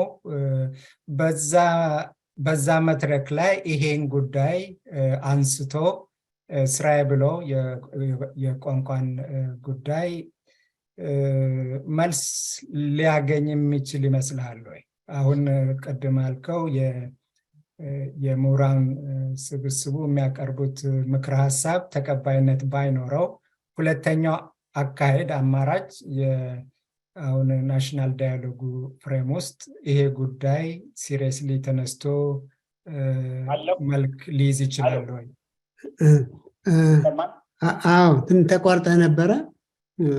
አዎ ተዘጋብኝ እና እንደዛ አይነት ነገር ተፈጥሮ ወይ ደግሞ አምባገነን መሪ አምባገነን ልበለው፣ ምክንያቱም አሁን ባለው ሁኔታ ሁላችንም ተቀብለን የምንሄደው ዲሞክራቲክ የሆነ በጠረጴዛ ዙሪያ ውይይት ላይ ተመስርቶ የሚመሰረት መንግስት ይኖራል ብዬ ስለማላምን ነው። በጣም ከመስመር የወጣ ስለሆነ አምባገነን እንዴት ሬኮሜንድ ታደርጋለህ ብላችሁ እንዳትስቁብኝ እንጂ ኢትዮጵያዊ የሆነ አምባገነን አመራ አላልኩም። ኢትዮጵያዊ የሆነ አምባገነን ግሩፕ ያስፈልገናል። በድፍረት መናገር ይችላለሁ እና የተወሰነ ደረጃ ላይ ተቆጥቶን ሁላችንንም ተቆጥቶን ረፉ የሚለን በመስመር የሚያስገባን ኃይል ካልመጣ በስተቀር አሁን ያለንበት የመሳሳብ ሁኔታ የድንቁርና ሳይሆን በእውቀት ላይ የተመሰረተ የማጥፋት ዘመቻው በእውቀት ላይ የተመሰረተና የትኛውን ድንጋይ ብሰብረው ይህንን ሀገር አጠፋዋለሁ ብሎ አስቦ ካልኩሌት አድርጎ በእውቀት ላይ ተመስርቶ እየሰራ ያለ ኢትዮጵያን ለማፍረስ በሚሰራው ላይ እና ሁለተኛው ጥያቄ ላይ ስመጣ አሁን ያለው ትርክ ለምሳሌ ፊደልን በተመለከተ በጣም የምቀርባቸው ጓደኞቼ የምላቸው ጎረቤቶቼ የምላቸው ሰዎች በእድሜ የገቡ ሰዎችን ጭምር ፕሮፌሰር ባዬ በጻፉት አርቲክል መሰረት ባለሙያ በሰራው ስራ መሰረት ተነስተን የአማርኛ ፊደል የኦሮሞን ድምፆች በሙሉ ያስተናግድ እንደሚችል አረጋግጠዋል። እንጠቀምበትም የቆየን ነገር ነው። አዲስ ነገር ከየት መጣ? ይሄ ነገር አላም ወይ አያራርቅም ወይ ብለን ስንከራከር ሽንጣቸውን ገትረው ስህተታችንን በጣም የምንቀርባቸው የምንወዳቸው። ስለዚህ አካደሚክ አይደለም። በእኛ መካከል አሁን ያለው ግንኙነት አካደሚክ አይደለም፣ በጣም ዲፕሎማቲክ ነው። አብረን ፖስት አብረን እንሰራለን፣ አብረን እንውላለን፣ ፍሬንድስ ነን። ግን አቋማችንን በተመለከተ በጣም ከፍተኛ ያለብን ማናችን እናውቀዋል የሚታወቅ ነገር ነው። አጋጣሚው ሲገኝ ምን ልናደርግ እንደምንችል በየፊናችን በጣም በሚያስፈራ ሁኔታ በግልጽ የሚታይበት ኮንቴክስት ነው አሁን እና እሱን ስለምናይና እዚሁ ስለምንኖር ስለምናውቀው ፊል ስለምናደርገው ነው በዚህ ፈርቨንት በሆነ ስሜት የምንጠጣው አንዳንድ እና በጣም ቅኔ የሚጽፉ ሰዎች፣ ግጥም በአማርኛ የሚቀኙ ሰዎች፣ ሁለቱን ቋንቋ አቀላቅለው በደንብ የሚናገሩ ሰዎች፣ ጥቅሙን እና ጉዳቱን ለይተው የተገነዘቡ ሰዎች ናቸው። በተለየ አቅጣጫ በተቃራኒ አቅጣጫ የሚያገኙ እና ያለው ነገር በአጭሩ የእውቀት ማነስ ሳይሆን ድልብር የሆነ እኔ ምናልባት እንግዲህ ሳይኮሎጂካል ሊሆን ይችላል አላውቅም። እኔ በእነሱ ጫማ ውስጥ ሆኜ ማየት ላቃተኝ ሊሆን ይችላል። እኔ አማርኛ ነው ተናግሬ ያደግኩት። ስለዚህ የእነሱ ስሜት የእነሱ ክፍል ስለማይገባኝ ሊሆን ይችላል። እንደዛ ነው የሚሆነው አንዳንዶች እና እኔ ደግሞ የማየው ቅድም እንዳልኩት ከሀገር አንጻር ኢትዮጵያ ከሚለው ስዕል አንጻር እንደተባለው አማርኛ በደረሰበት ደረጃ ደርሷል። በታሪክ አጋጣሚ እዛ ላይ እና ያ መሳሪያ ነው፣ ለሁላችንም የሚጠቅም መሳሪያ። እሱን ስለማጥፋት ለምን እንሰራለን?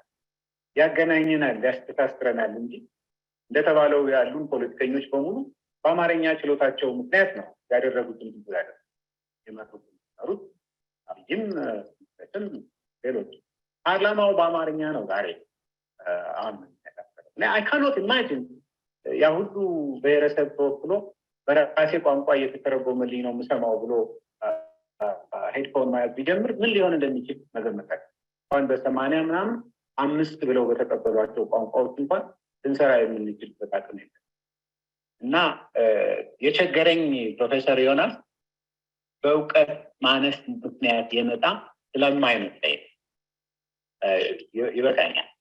ኦኬ፣ እናመሰግናለን። ዶክተር አበራ አብሮን አለ ይሆን? የምትጨምረው ካለ ፕሊዝ። ዶክተር ዮናስም እጁን አውጥቷል። ተመልሼ እመጣለሁ። ዶክተር ፕሮፌሰር ዮናስ። እሺ አለሁ። እኔ እዚህ ላይ ለመጨመር የምፈልገው ያው እንደተባለው ብዙ የማይሆን አይነት ትርክት አለ። በዚህ የተነሳ ወደማይሆን ቦታ እየሄድን ነው። አንድ ህዝብ በተለያየ ፊደል በተለያየ ቋንቋ እየተነጋገረ የትም አይደርስም።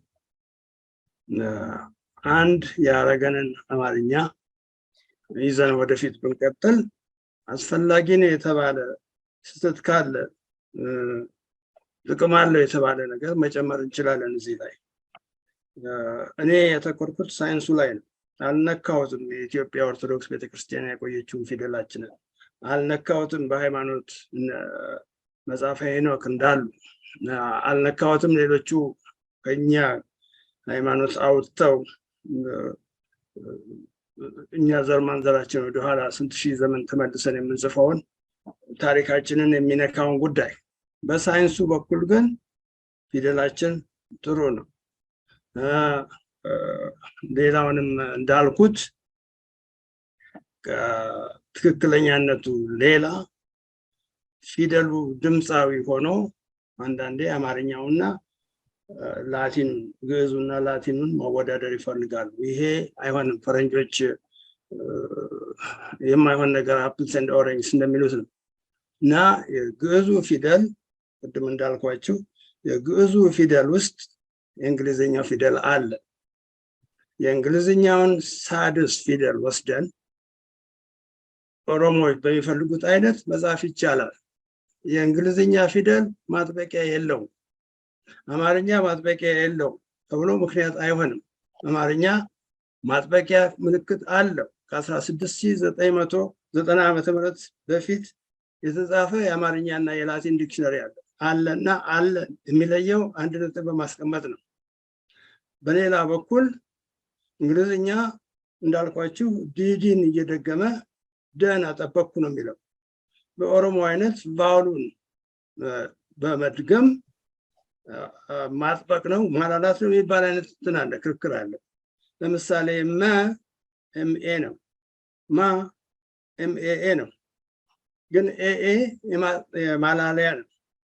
መው እንዴት ነው የሚላለው? ማውስ ኤምኤኤ ነው የሚላለው።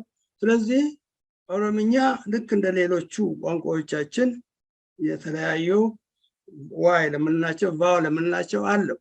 አማርኛው 12 ነው ያለው እና ኳን ጨምረን ሌላው የሚለውን ጨምረን 12 ነው ያለው እና በዚህ የተነሳ የፊደሎቹ ጠባዮች የተለየ ነው።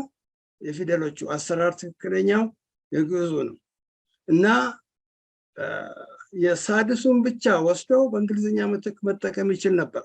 ለምሳሌ አይኑ አ የጠበቀ ነው። ስለዚህ ሁለት ኤ ከመጠቀም አንዱን የአማርኛ አይኑን ተጠቅሞ የሚፈለገውን ነገር ማስቀመጥ ይቻላል። ስለዚህ ሳይንሳዊ ክርክር አለ፣ ሳይንሳዊ አካሄድ አለ። እንግሊዝኛ ራሱን በደንብ መግለጽ ስላቃተው ኢንተርናሽናል ፎኔቲክ አልፋቤት የሚል አዲስ ፊደል ፈጥረዋል። ሸን ስለሌላቸው ኤስ ስር ሌላ ጭራ ቀጥለው ሸ ነው ይሄ ብለው ስንት ጣጣ ውስጥ ገብተዋል። እና እንደገና ኤ የሚባለውን ፊደል ብንወስድ ወደ 10 አይነት የተለያየ ጥቅም አለው። ሌላው ቀርቶ አክሰንት አለ። ይሄ ሁሉ አልተወሰደም። ይሄ ሁሉ ሳይታይ ራሱ የኢትዮጵያን ሕዝብ የኦሮሞውን ሕዝብ እየጎዳው ነው። እንደገና ላቲንን የወሰዱ ሕዝቦቻችንን እየጎዳብን ነው። በዓለም ደረጃ መወዳደር የማንችልበት ደረጃ እየደረሰ ነው። በዚህ ላይ የግዕዙ ፊደል ወዳጆች ናቸው የተባሉት ፊደል በዛ እንቀንስ ምን እየተባለ ሌላ ጣጣ ውስጥ ገብተናል። ስለዚህ በሰፊው መወያየት አለብን። ይህንን ነገር በሳይንሱም በታሪኩም በሃይማኖቱም አይተን የሚያስማማንን ወደፊት መሄድ አለብን። ይሄ የስልጣን ጉዳይ አይደለም፣ የአገር ጉዳይ ነው። እንዴት አድርገን ነው እኛ ከዚህ ሁሉ ድነን ከዚህ ሁሉ ጣጣ ድነን ስንቱን ነገር አብረን ተሰልፈን አከናውነን ዛሬ የስንት ዘመን ታሪካችን የምናበላሸው? ይሄ እኮ ለእኛ ለኢትዮጵያውያን ትልቅ ስድብ ነው። ፈረንጆቹ ሌላው ቀርቶ መጽሐፍ የላችሁ እንስጣችሁ ያሉ አለ። አንድ ማስተዋወቅ እንዳይሆንብኝ መጥፎ እንትን እንጂ ሌክሲሎጎስ የሚባል ፈረንሳዮች የሰጡ መጽሐፍ ያለ የኔን አይተው እነሱም ከማናንሽ የያዙት እዛ ላይ ቲን ት ብለውታል፣ ዜድን ዝ ብለውታል። ጽ ጋር ሲደርሱ ስፔሊንግ ስላጡ ቲንና ዜን ስትነኩ ጽ ነው አሉ። አሁን ትዝታ ጽፋለሁ ሲባል ቲና ዚ ቲኤ ሲነካ ጽታ ይሆናል። ሰው ለምንድን ነው የሆነው ብሎ አይጠይቅም። ፈረንጁ ቢሆን አንድ ቀን አያሳድሩትም። እኛ እስከ 10 ዓመት ዝም ብለን አይተነዋል። ስለዚህ ራሳችንንም በብዙ አይነት እየጎዳን ነውና ሁላችንም ይሄን ነገር ማስተዋልና ማንበብ መረዳትና ማረም መተራረም አለብን ባይልኝ። ይቅርታ አረዘምኩት። ዶክተር አበራ በጣም እናመሰግናለን። ፕሮፌሰር ዮናስ። እሺ አመሰግናለሁ። አይ ቲንክ ፕሮፌሰር አንሙት የገለጸው የሁላችንም ብሶት ነው። ጥያቄው እንግዲህ ኮንክሪት ነገር ከዚህ ስብሰባ ምን ኮንክሪት ሬኮሜንዴሽን ታቀርባላችሁ መሰለኝ ያቀረበው እና አይ ቲንክ በመጠኑም ቢሆን በሪሰርች ኮንክሪት ነገር እንወዳለን፣ ሜዠረብል ኮንክሪት ነገር እና አይ ቲንክ በእኔ እምነት አንደኛ የአማርኛ ቋንቋ በሁሉም ቦታ ተስፋፍቷል። ስለዚህ የአማርኛ ቋንቋ ለሁሉም ትምህርት ቤቶች አክሮስ ሪጅንስ መሰጠቱ የልጆቹን የተማሪዎቹን የወደፊት የስራና የሙያ እድል ይከፍታል። we cannot rewrite history, we can't reverse time. recommendation number 1. number 2 በአሁኑ ጊዜ ስለ ቋንቋ የሚካሄዱት ውይይቶች እንደ ኢትዮጵያ በፖለቲከኞች የተጠለፈበት ቦታ ያለ። ስለዚህ ጠለፋው ቆሞ ውይይቱን ኤክስፐርትስ ቲንክ ታንክስ የቋንቋ አዋቂዎች የሚመሩበት እነሱ ብቻ ያድርጉት ሳይሆን የሚመሩበት ሁኔታ መፈጠር አለበት እና ፖለቲከኞች ባኮፍ አድርገው ብዙ ጉዳይ አለ መጨረስ ያለባቸው። አሁን ወለጋ ውስጥ ማረጋጋት፣ ሰላም፣ ድርድር በየቦታው ማድረግ ብዙ ዲማንድ የነሱን ጊዜ የሚወስድ ብዙ ነገር አለ። they can focus on that። ሁለተኛ ይሄ ነው ፖለቲከኞቹ አትሊስት መቀነስ አለባቸው። it is a little bit too much። እንግዲህ ሌላ ሀገር ሊኖር ይሆናል አላውቅም። የዚህን ያክል በቋንቋ ላይ ኦብሰስድ ሆኖ የአፍሪካን ዩኒየን መቀመጫ የሆነችውን ከተማ እስከ መረበሽ የሚደርስ it is really a little bit too much, so they have to de-escalate። ምናልባትም ሁለቱ ከተለያዩ መንግስትም ውስጥ ተቃዋሚ ውስጥም አንዳንድ ሪዝነብል ሰው ፈርቶ የተቀመጠውም they may come up to the surface። ይሄ ተጽዕኖ ከቀነሰ ሁለተኛ እሱ ይሄ ተጽዕኖ መውጣት አለበት። በብዛት ውይይቱ መመራት ያለበት በኤክስፐርቶች። ሶስተኛ ኤክስፐርቶቹም ቢሆን ዲፊቲስት ፖዚሽን መያዘል አስፈሪ ነው ያስፈራል ኢንቲሚዴቲንግ ፎርሶች አሉ ግን ቀድመን እጅ መስጠት የለብን እና ኤክስፐርት የሆኑት ሰዎች they should lead the discussion they should be talk to the leaders give it a chance give it a trial to make a persuasive argument እንጂ ጨብጭበና እጃችን ከለቀቀን I don't think there will be solution ስለዚህ we should keep trying and at least በተለይ ቋንቋና እንትን ኤክስፐርቶች እንትማት አለባቸው አራተኛ የታሪክ ፕሮፌሰር ባህሩ ዘውዴ ሂስትሪ ኢትዮጵያን ሂስትሪ 101 የሚለው እነ ጃዋር እንኳን ሳይት ያደርጉት ነበር it is a complete work እሱ አሁን ልክ እንደገቡ ቲፒኤልኤፍ እንደገባ ኢፒኤልኤፍ እና ቲፒኤልኤፍ አዲስ አበባ ሲገቡ one of the first things የተደረገው ያ ኮርስ እንዲቀር ተደረገው it should be reinstated all universities across regions should probably start taking that course because it is objective scientific method ተጠቅሞ ነው ባህሩ ዘውዴ ያንን መጽሐፍ text reteaching material አዘጋጅ so I think these four things number 1 we can't rewrite history we can't reverse time Germany was built through blood and iron Bismarck የተናገረው እና we can't reverse that the same is true አማርኛ በሁሉ ቦታ ተስፋፍቷል በመስፋፋቱ አማርኛ ሄዶ ሰው ሲገድል አላየንም in fact opportunity ሲፈጥር ነው ያየነው ስልጣንም ይዘዋል ሰዎች በሱ ረድቷቸው so we have to አማርኛ መስፋፋት ከፖለቲካ ተጽዕኖ መቀነስ ሁለተኛ ሶስተኛ ደግሞ history 101 የፕሮፌሰር ባህሩ the scientific method acquired የሆነው it should be reinstated and should be taught in all other universities አራተኛ ምሁራኖች መፍራት የለብንም ከመንግስት ጋር ዲቤት ለማድረግ we should not give up and these are enemies these are this እንደዚህ ብለን ከተውን I think we can't go anywhere so we should keep trying so these are my recommendations በጣም እናመሰግናለን ይሄን እነኚህን ነጥቦች ከስብሰባው ማጠቃለያ ውስጥ ኢንኮርፖሬትድ ይሆናሉ ሁለተኛው ክፍል መርሃ ግብር በዚህ እናጠናቅቃለን ይሄ አይነት ውይይትና ስብሰባ በጉዳዩ አሳሳቢነትና ሰፊነት የተነሳ እንደገና ተደጋግሞ መሰራት ያለበት ጉዳይ ነው የታሪክ የቋንቋ የትምህርት ጉዳዮች ላይ ጥናት የሚያደርጉ ኢትዮጵያውያን ባለሙያዎች ይሄንን ጉዳይ ስራዬ ብለው እንዲመሩትና ሌሎችንም የማህበረሰቡን ክፍል ማስተማር ማሳወቅ ሐሳባቸውን እንዲለውጡ ወደ ጥሩ መልኩ እንዲለውጡ ማድረግ የግዴታ ነው አዲሱ ትውልድ ብዙ ዝብርቅርቅ ያለ ነገሮች እየተሰጠው ነው ያንን መልካም ወደሆነ መንገድ ለመውሰድ የሚያስችሉ ስራዎች በሁላችንም መሰራት ይኖርበታል ግን ለዚህ ሁሉ የሚረዳው ተቋማዊ በሆነ መልኩ ፕሮፌሰር ዮናስ እንዳለው በቀጣይነት ባለው መልኩ ተስፋ ሳንቆርጥ እጅ ሳንሰጥ መቀጠል ስንችል ነው በዚህ የሁለተኛውን ክፍል ውይይታችንን እደመድማለሁ አሁን መድረኩን ለዶክተር ታሪኩ መልሳለሁ አመሰግናለሁ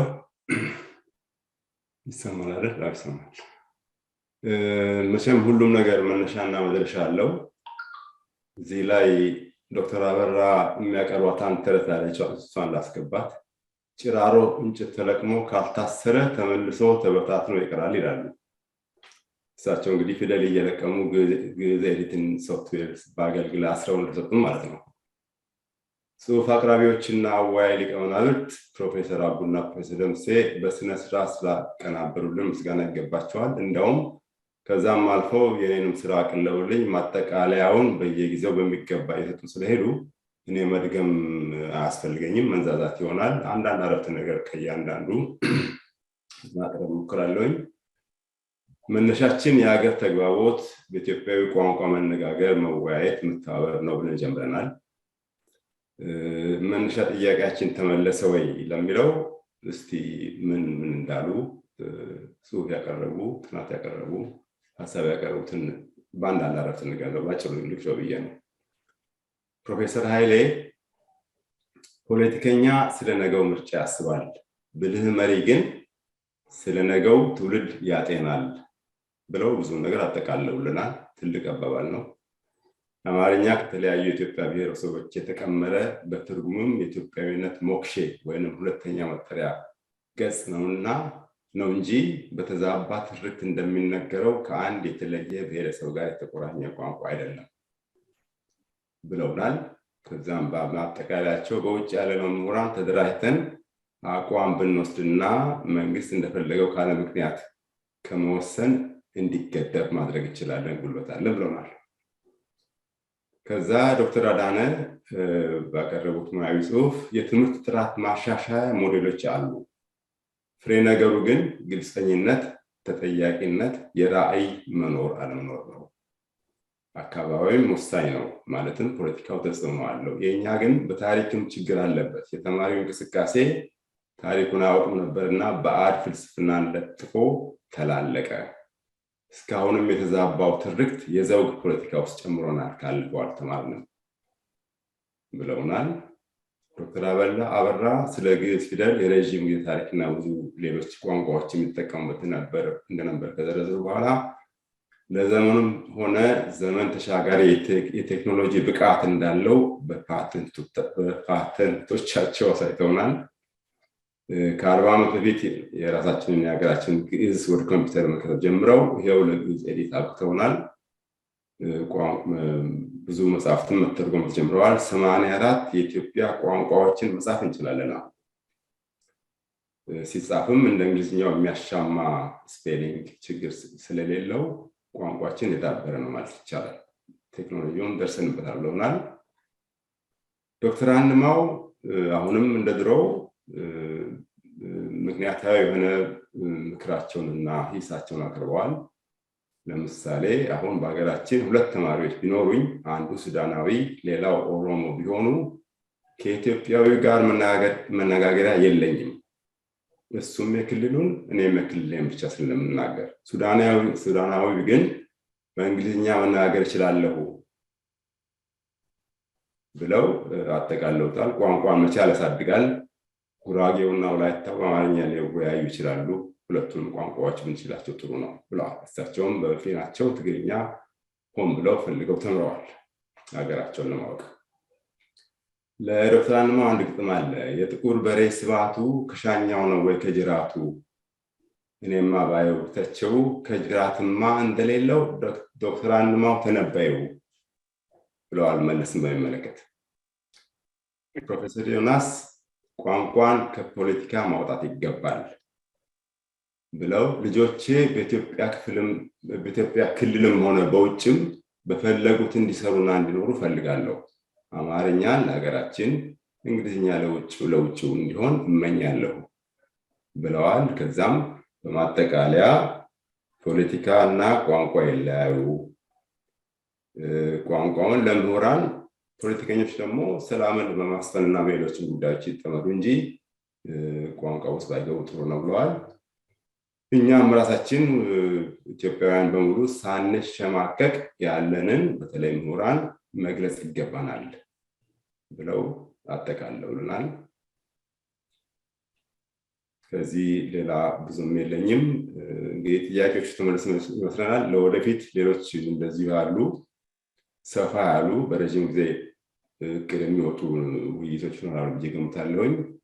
የሰማነውን በልቡናችን ያሳድርብን። ጉባኤያችን በዚህ ይፈጸማል። እናመሰግናለን።